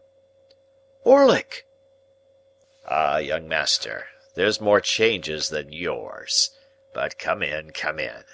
It's opposed to my orders to hold the gate open." I entered and he swung it, and locked it, and took the key out. "Yes," said he, facing round, after doggedly preceding me a few steps towards the house, "here I am." "How did you get here?" "I come here," he retorted, "on my legs. I had my box brought alongside me in a barrow." "Are you here for good?" "I ain't here for harm, young master, I suppose?" I was not so sure of that. I had leisure to entertain the retort in my mind, while he slowly lifted his heavy glance from the pavement, up my legs and arms, to my face. "Then you have left the forge?" I said. "Do this look like a forge?" replied Orlick, sending his glance all round him with an air of injury. "Now, do it look like it?" I asked him how long he had left Gargery's forge. "One day is so like another here," he replied, "that I don't know without casting it up. However, I come here some time since you left." "I could have told you that, Orlick." "Ah!" said he, dryly, "but then you've got to be a scholar." By this time we had come to the house, where I found his room to be one just within the side door, with a little window in it looking on the courtyard. In its small proportions, it was not unlike the kind of place usually assigned to a gate porter in Paris. Certain keys were hanging on the wall, to which he now added the gate key, and his patchwork-covered bed was in a little inner division or recess. The whole had a slovenly, confined, and sleepy look, like a cage for a human dormouse, while he, looming dark and heavy in the shadow of a corner by the window, looked like the human dormouse for whom it was fitted up, as indeed he was. "I never saw this room before," I remarked, "but there used to be no porter here." "No," said he, "not till it got about that there was no protection on the premises, and it come to be considered dangerous, with convicts and tag and rag and bobtail going up and down, and then I was recommended to the place as a man who could give another man as good as he brought, and I took it. It's easier than bellowsing and hammering. That's loaded, that is." My eye had been caught by a gun with a brass-bound stock over the chimney-piece, and his eye had followed mine. "Well," said I, not desirous of more conversation, "shall I go up to Miss Havisham?" "Burn me if I know," he retorted, first stretching himself and then shaking himself. "My orders ends here, young master. I give this here bell a rap with this here hammer, and you go on along the passage till you meet somebody." "I am expected, I believe?" "Burn me twice over, if I can say," said he. Upon that I turned down the long passage which I had first trodden in my thick boots, and he made his bell sound. At the end of the passage, while the bell was still reverberating, I found Sarah Pocket, who appeared to have now become constitutionally green and yellow by reason of me. "Oh," said she, "you, is it, Mr. Pip?" "It is, Miss Pocket. I am glad to tell you that Mr. Pocket and family are all well." "Are they any wiser?" said Sarah with a dismal shake of the head. "They had better be wiser than well. Ah, Matthew. You know your ways, sir?" Tolerably, for I had gone up the staircase in the dark many a time. I ascended it now, in lighter boots than of yore, and tapped in my old way at the door of Miss Havisham's room. "Pip's rap," I heard her say immediately. "Come in, Pip." She was in her chair near the old table, in the old dress, with her two hands crossed on her stick, her chin resting on them, and her eyes on the fire. Sitting near her, with the white shoe, that had never been worn, in her hand, and her head bent as she looked at it, was an elegant lady whom I had never seen. "Come in, Pip," Miss Havisham continued to mutter, without looking round or up. "Come in, Pip. How do you do, Pip? So you kiss my hand as if I were a queen, eh? Well?" She looked up at me suddenly, only moving her eyes, and repeated in a grimly playful manner, "Well?" "I heard, Miss Havisham," said I, rather at a loss, "that you were so kind as to wish me to come and see you, and I came directly." "Well?" The lady whom I had never seen before lifted up her eyes, and looked archly at me, and then I saw that the eyes were Estella's eyes. But she was so much changed, was so much more beautiful, so much more womanly, in all things winning admiration, had made such wonderful advance, that I seemed to have made none. I fancied, as I looked at her, that I slipped hopelessly back into the coarse and common boy again. Oh, the sense of distance and disparity that came upon me, and the inaccessibility that came about her! She gave me her hand. I stammered something about the pleasure I felt in seeing her again, and about my having looked forward to it for a long, long time. "Do you find her much changed, Pip?" asked Miss Havisham with her greedy look, and striking her stick upon a chair that stood between them, as a sign to me to sit down there. "When I came in, Miss Havisham, I thought there was nothing of Estella in the face or figure, but now it all settles down so curiously into the old—" "What? You're not going to say into the old Estella?" Miss Havisham interrupted. "She was proud and insulting, and you wanted to go away from her. Don't you remember?" I said confusedly that was long ago, and that I knew no better then, and the like. Estella smiled with perfect composure, and said she had no doubt of my having been quite right, and of her having been very disagreeable. "Is he changed?" Miss Havisham asked her. "Very much," said Estella, looking at me. "Less coarse and common?" said Miss Havisham, playing with Estella's hair. Estella laughed, and looked at the shoe in her hand, and laughed again, and looked at me and put the shoe down. She treated me as a boy still, but she lured me on. We sat in the dreamy room among the old strange influences which had so wrought upon me, and I learnt that she had but just come home from France, and that she was going to London. Proud and wilful as of old, she had brought those qualities into such subjection to her beauty that it was impossible and out of nature, or I thought so, to separate them from her beauty. Truly it was impossible to dissociate her presence from all those wretched hankerings after money and gentility that had disturbed my boyhood, from all those ill-regulated aspirations that had first made me ashamed of home and Joe, from all those visions that had raised her face in the glowing fire, struck it out of the iron on the anvil, extracted it from the darkness of night to look in at the wooden window of the forge, and flit away. In a word, it was impossible for me to separate her, in the past or in the present, from the innermost life of my life. It was settled that I should stay there all the rest of the day, and return to the hotel at night, and to London to-morrow. When we had conversed for a while, Miss Havisham set us two out to walk in the neglected garden. On our coming in by and by, she said, I should wheel her about a little, as in times of yore. So Estella and I went out into the garden by the gate through which I had strayed to my encounter with the pale young gentleman, now Herbert. I, trembling in spirit and worshipping the very hem of her dress; she, quite composed and most decidedly not worshipping the hem of mine. As we drew near to the place of encounter, she stopped and said, I must have been a singular little creature to hide and see that fight that day, but I did, and I enjoyed it very much. You rewarded me very much. Did I? She replied in an incidental and forgetful way.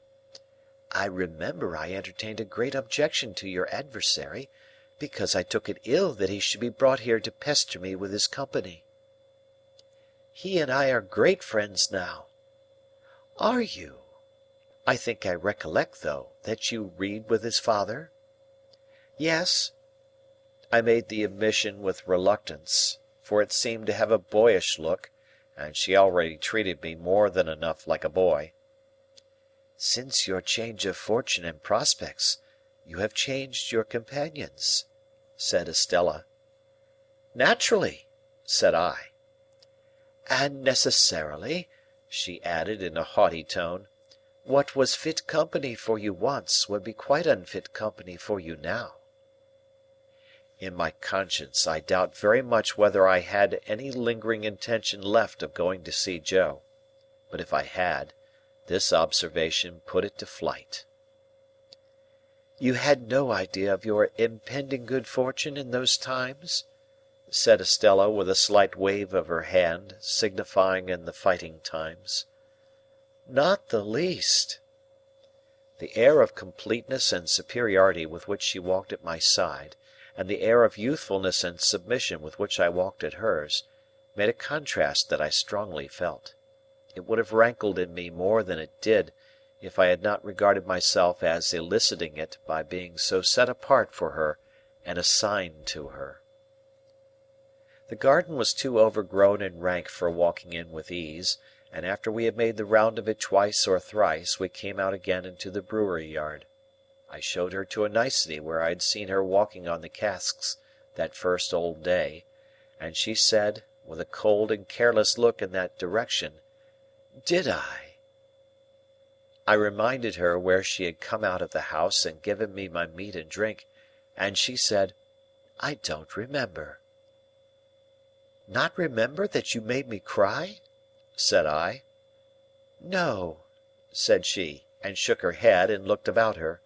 I verily believe that her not remembering and not minding in the least made me cry again, inwardly, and that is the sharpest crying of all. You must know, said Estella, condescending to me as a brilliant and beautiful woman might, that I have no heart, if that has anything to do with my memory. I got through some jargon to the effect that I took the liberty of doubting that, That I knew better, that there could be no such beauty without it. "Oh, I have a heart to be stabbed in or shot in, I have no doubt," said Estella. "And of course if it ceased to beat I should cease to be. But you know what I mean. I have no softness there, no sympathy, sentiment, nonsense." What was it that was borne in upon my mind when she stood still and looked attentively at me? Anything that I had seen in Miss Havisham? No, in some of her looks and gestures there was that tinge of resemblance to Miss Havisham which may often be noticed to have been acquired by children from grown persons with whom they have been much associated and secluded, and which, when childhood is past, will produce a remarkable occasional likeness of expression between faces that are otherwise quite different. And yet I could not trace this to Miss Havisham. I looked again, and though she was still looking at me, the suggestion was gone. What was it? "I am serious," said Estella, not so much with a frown, for her brow was smooth, as with a darkening of her face. "If we are to be thrown much together, you had better believe it at once. No," imperiously stopping me as I opened my lips, "I have not bestowed my tenderness anywhere. I have never had any such thing." In another moment we were in the brewery, so long disused, and she pointed to the high gallery where I had seen her going out on that same first day, and told me she remembered to have been up there and to have seen me standing scared below. As my eyes followed her white hand, again the same dim suggestion that I could not possibly grasp crossed me. My involuntary start occasioned her to lay her hand upon my arm. Instantly the ghost passed once more and was gone.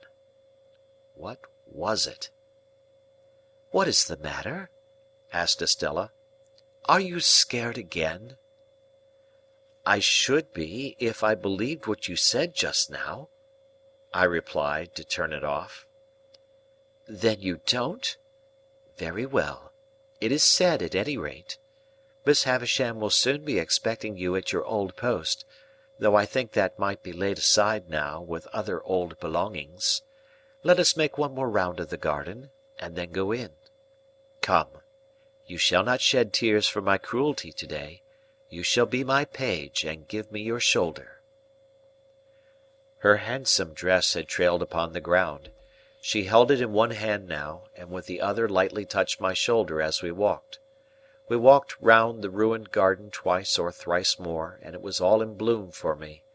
If the green and yellow growth of weed in the chinks of the old wall had been the most precious flowers that ever blew, it could not have been more cherished in my remembrance. There was no discrepancy of years between us to remove her far from me. We were at nearly the same age, though of course the age told for more in her case than in mine, but the air of inaccessibility which her beauty and her manner gave her tormented me in the midst of my delight, and at the height of the assurance I felt that our patroness had chosen us for one another. Wretched boy! At last we went back into the house, and there I heard, with surprise, that my guardian had come down to see Miss Havisham on business, and would come back to dinner. The old wintry branches of chandeliers in the room where the mouldering table was spread had been lighted while we were out, and Miss Havisham was in her chair and waiting for me. It was like pushing the chair itself back into the past, when we began the old slow circuit round about the ashes of the bridal feast. But, in the funereal room, with that figure of the grave fallen back in the chair fixing its eyes upon her, Estella looked more bright and beautiful than before, and I was under stronger enchantment.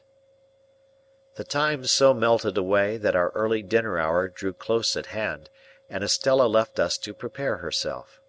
We had stopped near the centre of the long table, and Miss Havisham, with one of her withered arms stretched out of the chair, rested that clenched hand upon the yellow cloth.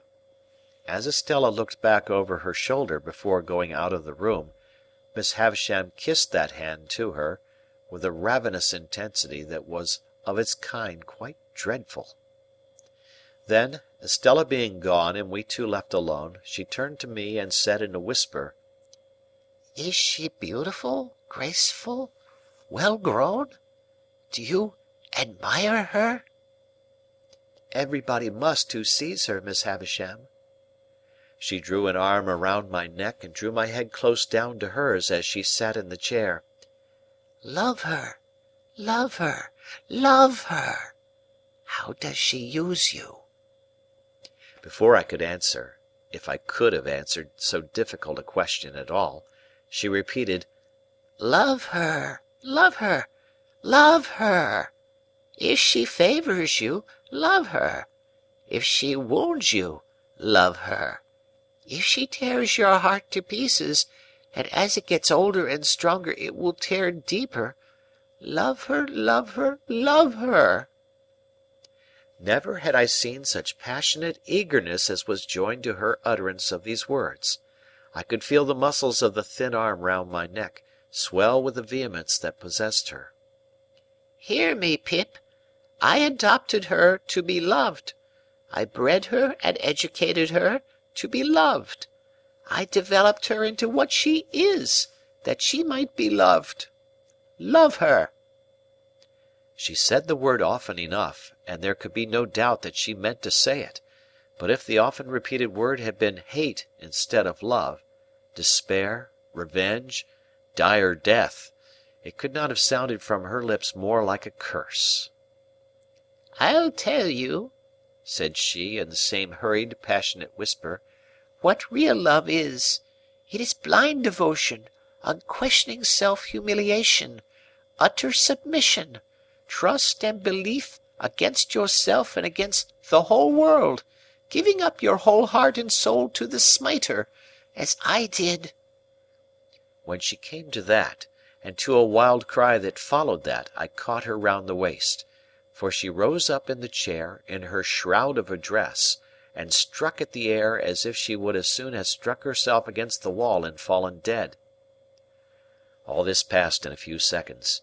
As I drew her down into her chair, I was conscious of a scent that I knew, and turning, saw my guardian in the room. He always carried, I have not yet mentioned it, I think, a pocket-handkerchief of rich silk and of imposing proportions, which was of great value to him in his profession.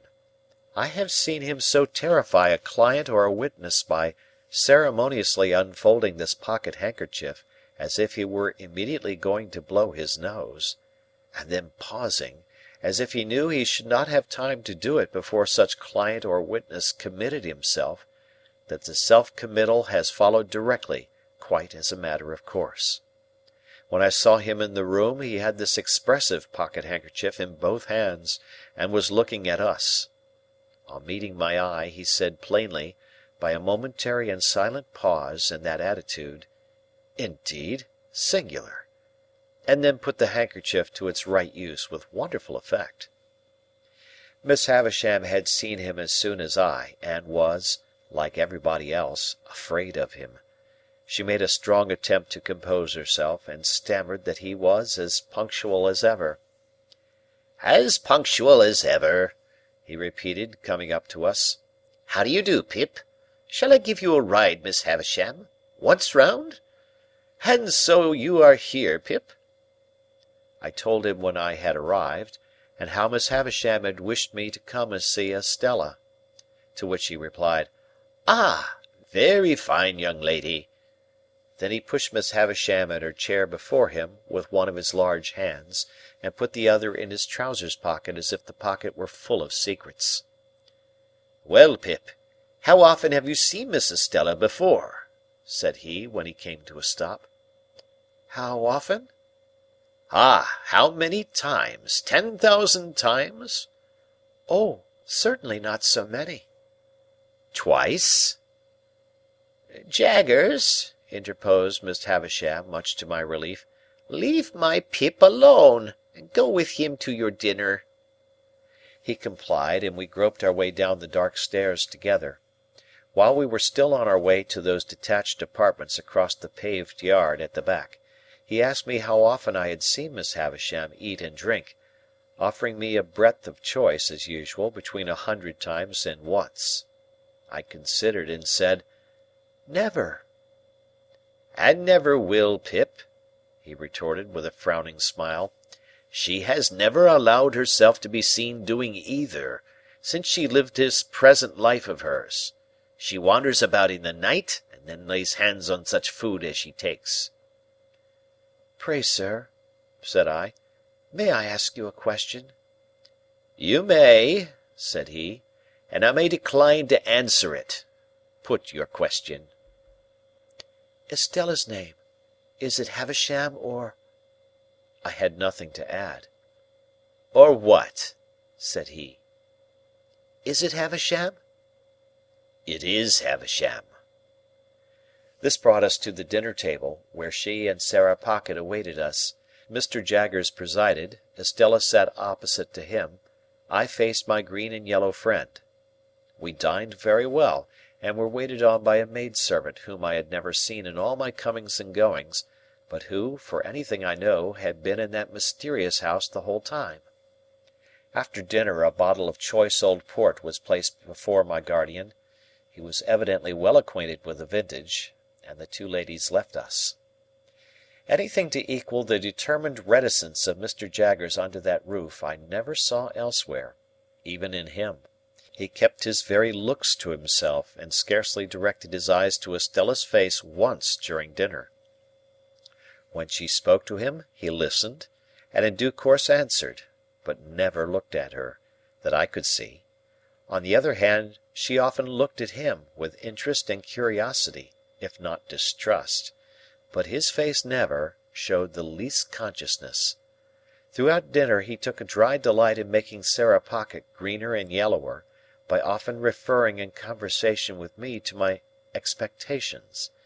But here again he showed no consciousness, and even made it appear that he extorted, and even did extort, though I don't know how, those references out of my innocent self.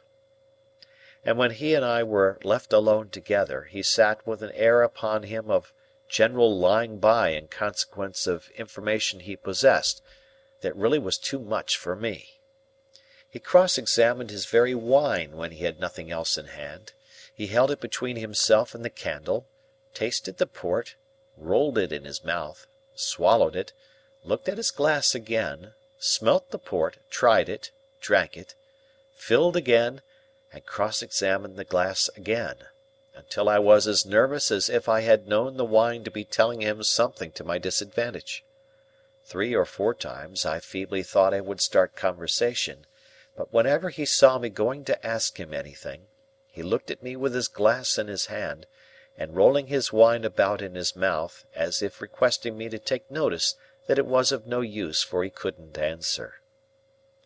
I think Miss Pocket was conscious that the sight of me involved her in the danger of being goaded to madness, and perhaps tearing off her cap, which was a very hideous one, in the nature of a muslin mop, and strewing the ground with her hair, which assuredly had never grown on her head.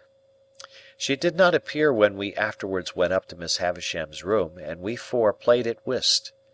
In the interval, Miss Havisham, in a fantastic way, had put some of the most beautiful jewels from her dressing-table into Estella's hair, and about her bosom and arms, and I saw even my guardian look at her from under his thick eyebrows, and raise them a little, when her loveliness was before him, with those rich flushes of glitter and colour in it.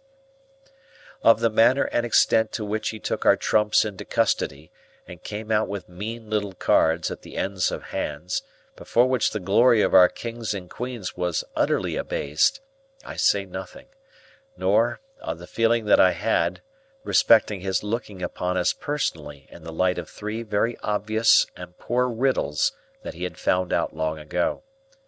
What I suffered from was the incompatibility between his cold presence and my feelings towards Estella. It was not that I knew I could never bear to speak to him about her, that I knew I could never bear to hear him creak his boots at her, that I knew I could never bear to see him wash his hands of her. It was that my admiration should be within a foot or 2 of him. It was that my feelings should be in the same place with him. That was the agonizing circumstance. We played until 9 o'clock. and then it was arranged that when Estella came to London I should be forewarned of her coming, and should meet her at the coach, and then I took leave of her and touched her and left her. My guardian lay at the Boar in the next room to mine. Far into the night Miss Havisham's words, "Love her, love her, love her," sounded in my ears. I adapted them for my own repetition, and said to my pillow, "I love her, I love her, I love her," hundreds of times. Then a burst of gratitude came upon me that she should be destined for me, once the blacksmith's boy. Then I thought if she were, as I feared, by no means rapturously grateful for that destiny yet, when would she begin to be interested in me? When should I awaken the heart within her that was mute and sleeping now? Ah me! I thought those were high and great emotions, but I never thought there was anything low and small in my keeping away from Joe, because I knew she would be contemptuous of him. It was but a day gone, and Joe had brought the tears into my eyes. They had soon dried, God forgive me, soon dried. Chapter 30. After well considering the matter while I was dressing at the Blue Boar in the morning, I resolved to tell my guardian that I doubted Orlick's being the right sort of man to fill a post of trust at Miss Havisham's. "Why, of course he is not the right sort of man, Pip," said my guardian, comfortably satisfied beforehand on the general head, "because the man who fills the post of trust never is the right sort of man." It seemed quite to put him into spirits to find that this particular post was not exceptionally held by the right sort of man, and he listened in a satisfied manner while I told him what knowledge I had of Orlick. "Very good, Pip," he observed when I had concluded. "I'll go round presently and pay our friend off." Rather alarmed by this summary action, I was for a little delay, and even hinted that our friend himself might be difficult to deal with. "Oh, no, he won't," said my guardian, making his pocket-handkerchief point, with perfect confidence. "I should like to see him argue the question with me." As we were going back together to London by the midday coach, and as I breakfasted under such terrors of Pumblechook that I could scarcely hold my cup, this gave me an opportunity of saying that I wanted a walk, and that I would go on along the London road while Mr. Jaggers was occupied, if he would let the coachman know that I would get into my place when overtaken. I was thus enabled to fly from the Blue Boar immediately after breakfast. By then making a loop of about a couple of miles into the open country at the back of Pumblechook's premises, I got round into the High Street again, a little beyond that pitfall, and felt myself in comparative security. It was interesting to be in the quiet old town once more, and it was not disagreeable to be here and there suddenly recognized and stared after. One or two of the tradespeople even darted out of their shops, and went a little way down the street before me, that they might turn, as if they had forgotten something, and pass me face to face. On which occasions I don't know whether they or I made the worse pretence, they of not doing it, or I of not seeing it. Still my position was a distinguished one, and I was not at all dissatisfied with it, until fate threw me in the way of that unlimited miscreant, Trabb's boy. Casting my eyes along the street at a certain point of my progress, I beheld Trabb's boy approaching, lashing himself with an empty blue bag. Deeming that a serene and unconscious contemplation of him would best beseem me, and would be most likely to quell his evil mind, I advanced with that expression of countenance, and was rather congratulating myself on my success, when suddenly the knees of Trabb's boy smote together, his hair uprose, his cap fell off, he trembled violently in every limb, staggered out into the road, and crying to the populace, "Hold me! I'm so frightened!" feigned to be in a paroxysm of terror and contrition, occasioned by the dignity of my appearance. As I passed him, his teeth loudly chattered in his head, and with every mark of extreme humiliation, He prostrated himself in the dust. This was a hard thing to bear, but this was nothing. I had not advanced another 200 yards when, to my inexpressible terror, amazement, and indignation, I again beheld Trabb's boy approaching. He was coming round a narrow corner. His blue bag was slung over his shoulders. Honest industry beamed in his eyes. A determination to proceed to Trabb's with cheerful briskness was indicated in his gait. With a shock he became aware of me, and was severely visited as before, but this time his motion was rotatory, and he staggered round and round me, with knees more afflicted, and with uplifted hands as if beseeching for mercy. His sufferings were hailed with the greatest joy by a knot of spectators, and I felt utterly confounded. I had not got as much further down the street as the post office, when I again beheld Trabb's boy shooting round by a back way. This time he was entirely changed.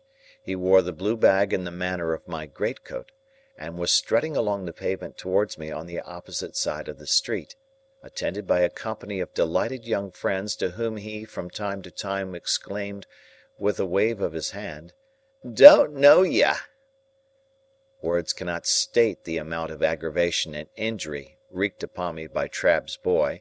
When passing abreast of me, he pulled up his shirt collar, twined his side hair, stuck an arm akimbo, and smirked extravagantly by wriggling his elbows and body, and drawling to his attendants, "Don't know ye, don't know ye, 'pon my soul, don't know ye." The disgrace attendant on his immediately afterwards taking to crowing and pursuing me across the bridge with crows, as from an exceedingly dejected fowl who had known me when I was a blacksmith, culminated the disgrace with which I left the town, and was, so to speak, ejected by it into the open country. But unless I had taken the life of Trabb's boy on that occasion, I really do not even now see what I could have done save endure. To have struggled with him in the street, or to have exacted any lower recompense from him than his heart's best blood, would have been futile and degrading. Moreover, he was a boy whom no man could hurt, an invulnerable and dodging serpent who, when chased into a corner, flew out again between his captor's legs, scornfully yelping. I wrote, however, to Mr. Trabb by next day's post, to say that Mr. Pip must decline to deal further with one who could so far forget what he owed to the best interests of society, as to employ a boy who excited loathing in every respectable mind. The coach, with Mr. Jaggers inside, came up in due time, and I took my box seat again, and arrived in London safe, but not sound, for my heart was gone. As soon as I arrived, I sent a penitential codfish and barrel of oysters to Joe, as reparation for not having gone myself, and then went on to Barnard's Inn. I found Herbert dining on cold meat, and delighted to welcome me back. Having dispatched the Avenger to the coffee-house for an addition to the dinner, I felt that I must open my breast that very evening to my friend and chum. As confidence was out of the question with the Avenger in the hall, which could merely be regarded in the light of an antechamber to the keyhole, I sent him to the play. A better proof of the severity of my bondage to that taskmaster could scarcely be afforded than the degrading shifts to which I was constantly driven to find him employment. So mean is extremity that I sometimes sent him to Hyde Park Corner to see what o'clock it was. Dinner done, and we sitting with our feet upon the fender, I said to Herbert, "My dear Herbert, I have something very particular to tell you." "My dear Handel," he returned, "I shall esteem and respect your confidence." "It concerns myself, Herbert," said I, "and one other person." Herbert crossed his feet, looked at the fire with his head on one side, and having looked at it in vain for some time, looked at me because I didn't go on. "Herbert," said I, laying my hand upon his knee, "I adore Estella." Instead of being transfixed, Herbert replied in an easy, matter-of-course way, "Exactly. Well?" Well, Herbert, is that all you say? Well?" "What next, I mean," said Herbert. "Of course I know that." "How do you know it?" said I. "How do I know it, Handel? Why, from you." "I never told you." "Told me? You have never told me when you have got your hair cut, but I've had senses to perceive it. You have always adored her, ever since I have known you. You brought your adoration and your portmanteau here together. Told me! Why, you have always told me all day long. When you told me your own story, you told me plainly that you began adoring her the first time you saw her, when you were very young indeed." "Very well, then," said I, to whom this was a new and not unwelcome light. "I have never left off adoring her, and she has come back, a most beautiful and most elegant creature, and I saw her yesterday, and if I adored her before, I now doubly adore her." "Lucky for you, then, Handel," said Herbert, "that you are picked out for her and allotted to her. Without encroaching on forbidden ground, we may venture to say that there can be no doubt between ourselves of that fact. Have you any idea yet of Estella's views on the adoration question?" I shook my head gloomily. "Oh, she is thousands of miles away from me," said I. "Patience, my dear Handel, time enough, time enough. But you have something more to say?" "I am ashamed to say it," I returned, "and yet it's no worse to say it than to think it. You call me a lucky fellow. Of course I am. I was a blacksmith's boy but yesterday. I am—what shall I say I am to-day?" "Say a good fellow, if you want a phrase," returned Herbert, smiling and clapping his hand on the back of mine. "A good fellow, with impetuosity and hesitation, boldness and diffidence, action and dreaming, curiously mixed in him." I stopped for a moment to consider whether there really was this mixture in my character. On the whole, I by no means recognized the analysis, but thought it not worth disputing. "When I ask what I am to call myself to-day, Herbert," I went on, "I suggest what I have in my thoughts. You say I am lucky. I know I have done nothing to raise myself in life, and that fortune alone has raised me. That is being very lucky. And yet, when I think of Estella—" "And when don't you, you know?" Herbert threw in, with his eyes on the fire, which I thought kind and sympathetic of him. "Then, my dear Herbert, I cannot tell you how dependent and uncertain I feel, and how exposed to hundreds of chances. Avoiding forbidden ground, as you did just now, I may still say that on the constancy of one person, naming no person, all my expectations depend. And at the best, how indefinite and unsatisfactory, only to know so vaguely what they are." In saying this, I relieved my mind of what had always been there, more or less, though no doubt most since yesterday. "Now, Handel," Herbert replied, in his gay, hopeful way, "it seems to me that, in the despondency of the tender passion, we are looking into our gift horse's mouth with a magnifying glass. Likewise, it seems to me that, concentrating our attention on the examination, we altogether overlook one of the best points of the animal. Didn't you tell me that your guardian, Mr. Jaggers, told you in the beginning that you were not endowed with expectations only? And even if he had not told you so, though that is a very large if, I grant, could you believe that of all men in London, Mr. Jaggers is the man to hold his present relations towards you unless he were sure of his ground?" I said I could not deny that this was a strong point. I said it—people often do in such cases—like a rather reluctant concession to truth and justice, as if I wanted to deny it. "I should think it was a strong point," said Herbert, "and I should think you would be puzzled to imagine a stronger. As to the rest, you must bide your guardian's time, and he must bide his client's time. You'll be 1 and 20 before you know where you are, and then perhaps you'll get some further enlightenment.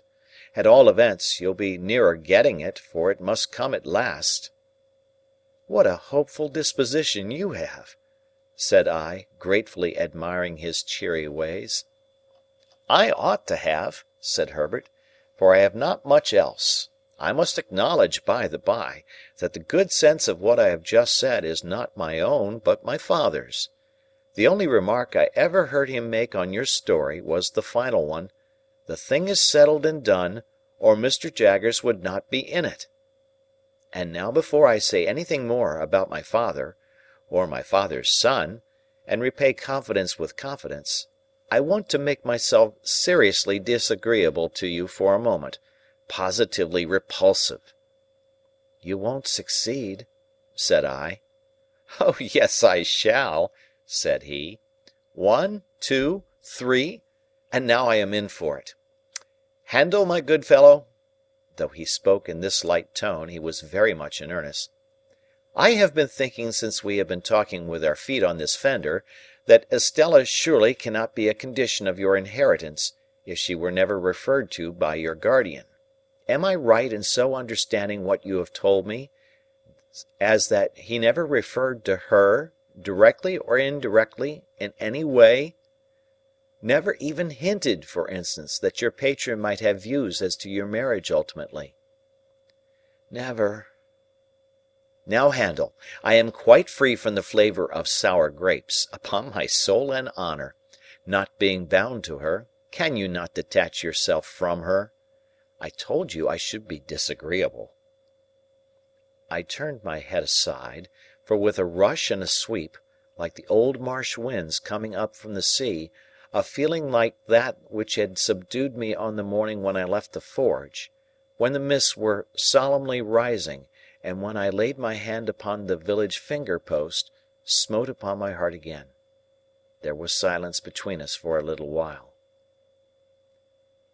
"Yes, but my dear Handel," Herbert went on, as if we had been talking instead of silent, "its having been so strongly rooted in the breast of a boy, whose nature and circumstances made so romantic, renders it very serious. Think of her bringing up, and think of Miss Havisham. Think of what she is herself. Now I am repulsive, and you abominate me. This may lead to miserable things." "I know it, Herbert," said I, with my head still turned away, "but I can't help it." "You can't detach yourself?" "No, impossible." "You can't try, Handel?" "No, impossible." "Well," said Herbert, getting up with a lively shake as if he had been asleep, and stirring the fire, "now I'll endeavour to make myself agreeable again."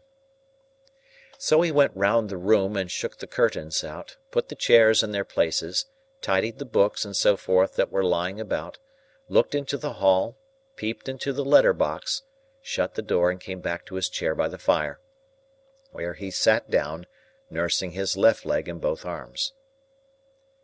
"I was going to say a word or two, Handel, concerning my father and my father's son.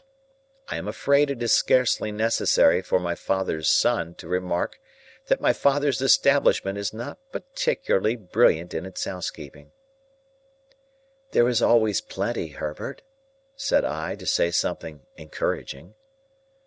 "Oh, yes, and so the dustman says, I believe, with the strongest approval, and so does the marine store shop in the back street.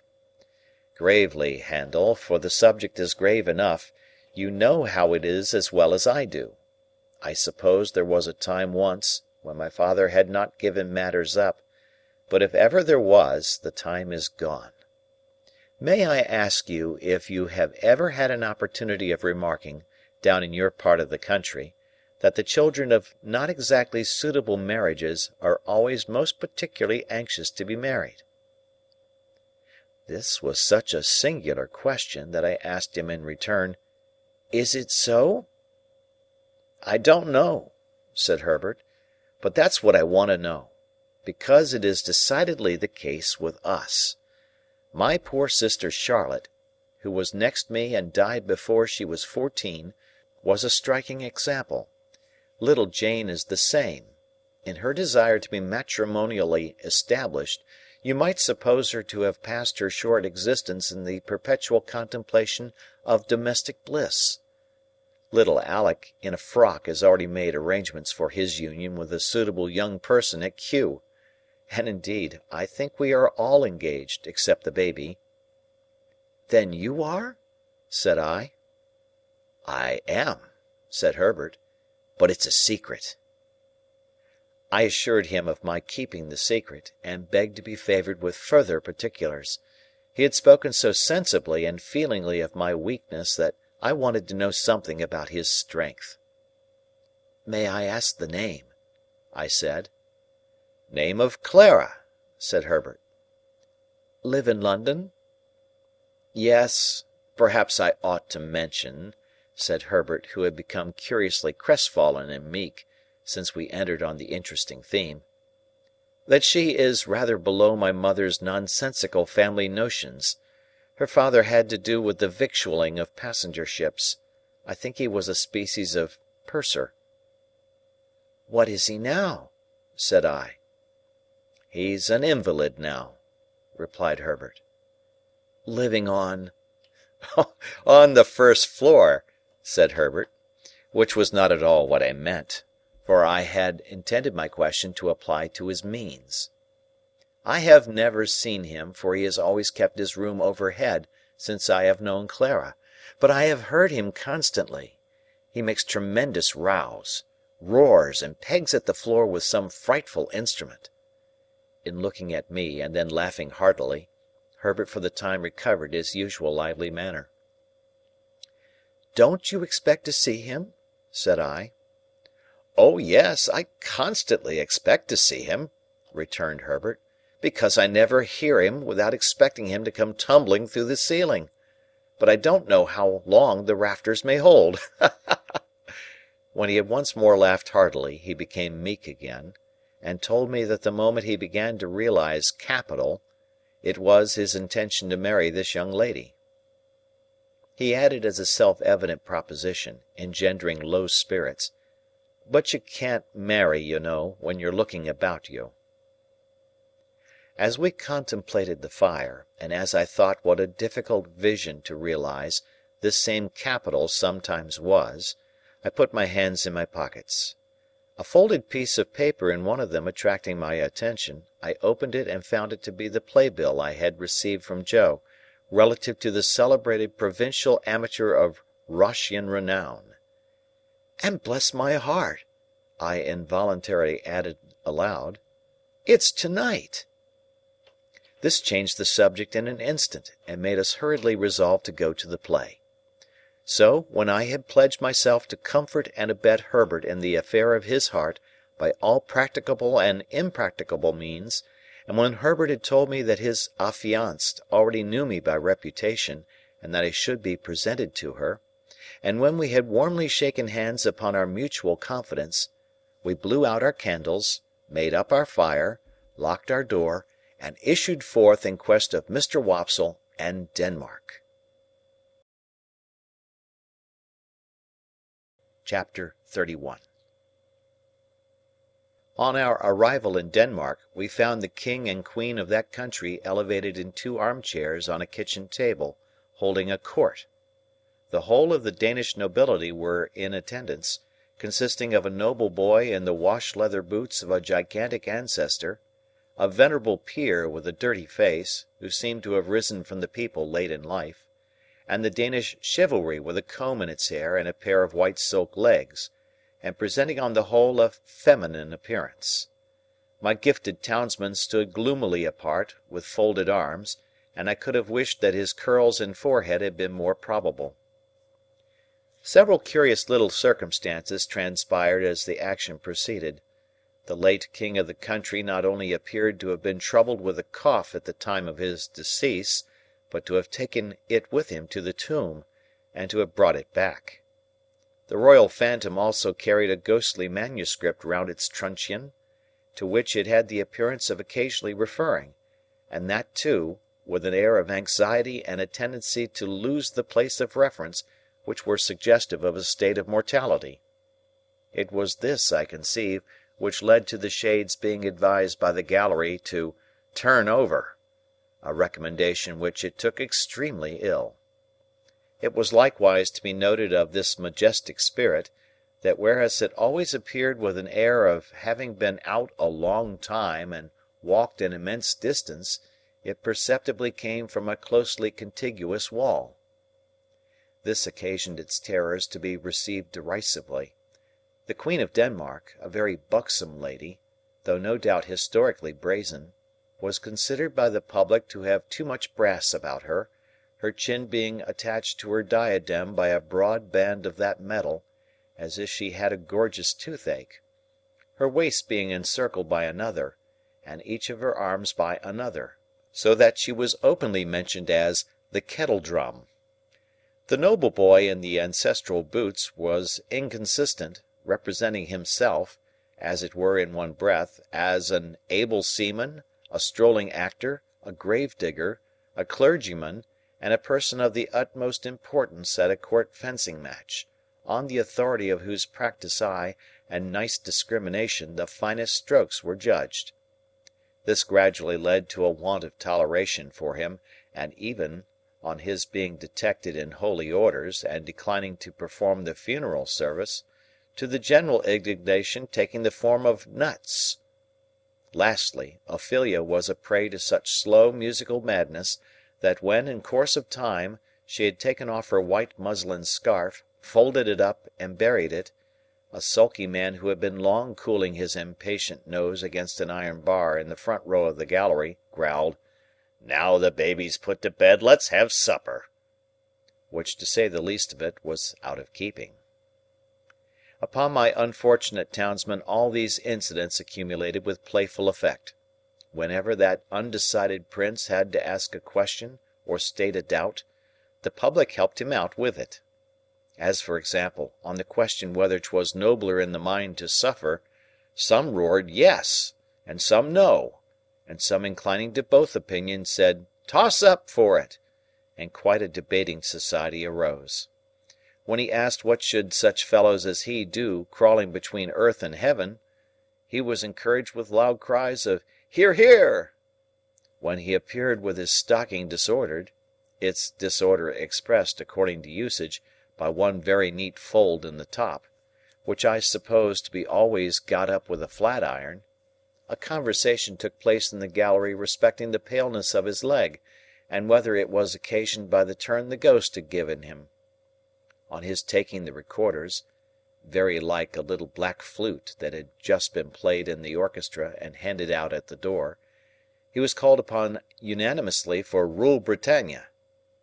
When he recommended the player not to saw the air thus, the sulky man said, "And don't you do it neither, you're a deal worse than him."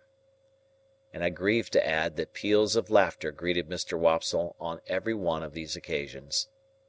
But his greatest trials were in the churchyard, which had the appearance of a primeval forest, with a kind of small ecclesiastical wash-house on one side, and a turnpike gate on the other. Mr. Wopsle, in a comprehensive black cloak, being descried entering at the turnpike, the grave-digger was admonished in a friendly way, "Look out, here's the undertaker a-comin' to see how you're a-getting on with your work." I believe it is well known in a constitutional country that Mr. Wopsle could not possibly have returned the skull, after moralizing over it, without dusting his fingers on a white napkin taken from his breast. But even that innocent and indispensable action did not pass without the comment, "Waiter!" The arrival at the body for interment, in an empty black box with the lid tumbling open, was the signal for a general joy, which was much enhanced by the discovery, among the bearers, of an individual obnoxious to identification. The joy attended Mr. Wopsle through his struggles with Laertes on the brink of the orchestra and the grave, and slackened no more until he had tumbled the king off the kitchen table, and had died by inches from the ankles upward. We had made some pale efforts in the beginning to applaud Mr. Wopsle, but they were too hopeless to be persisted in. Therefore we had sat, feeling keenly for him, but laughing nevertheless from ear to ear.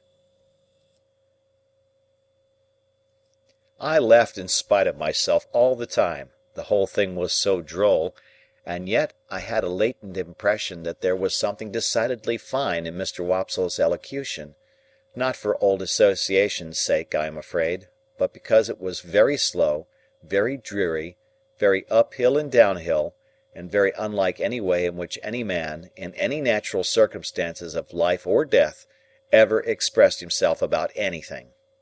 When the tragedy was over, and he had been called for and hooted, I said to Herbert, "Let us go at once, or perhaps we shall meet him." We made all the haste we could downstairs, but we were not quick enough either. Standing at the door was a Jewish man with an unnatural heavy smear of eyebrow, who caught my eyes as we advanced, and said, when we came up with him, "Mr. Pip and friend?" Identity of Mr. Pip and friend confessed.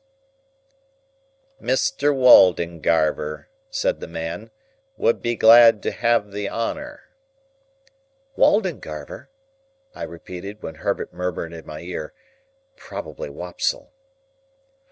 "Oh!" said I. "Yes. Shall we follow you?" "A few steps, please." When we were in a side alley, he turned and asked, "How did you think he looked? I dressed him."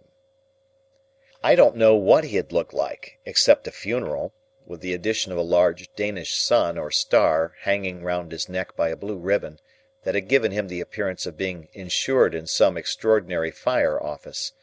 But I said he had looked very nice.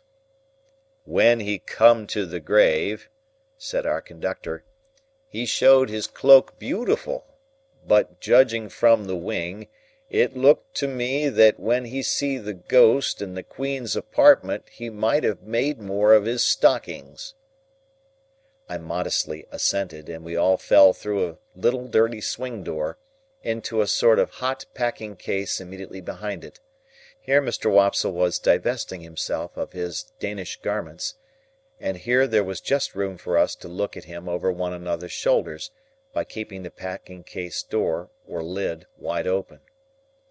"Gentlemen," said Mr. Wopsle, "I am proud to see you.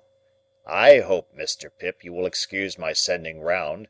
I had the happiness to know you in former times, and the drama has ever had a claim which has ever been acknowledged on the noble and the affluent." Meanwhile, Mr. Waldengarver, in a frightful perspiration, was trying to get himself out of his princely sables. "Skin the stockings off Mr. Waldengarver," said the owner of that property, "or you'll bust 'em. Bust 'em, and you'll bust 35 shillings. Shakespeare never was complimented with a finer pair. Keep quiet on your chair now, and leave 'em to me."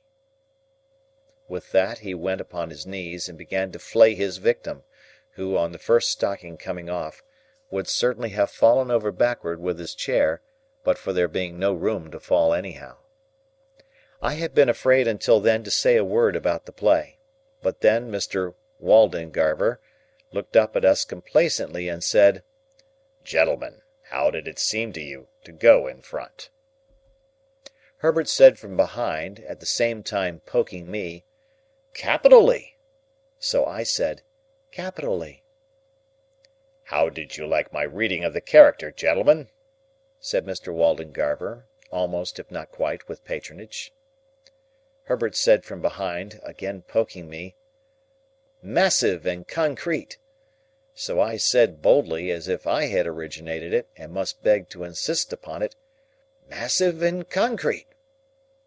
"I am glad to have your approbation, gentlemen," said Mr. Waldengarver, with an air of dignity, in spite of his being ground against the wall at the time, and holding on by the seat of the chair.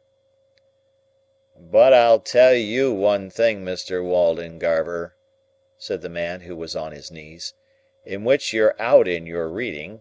Now mind, I don't care who says contrary, I tell you so. You're out in your reading of Hamlet when you get your legs in profile.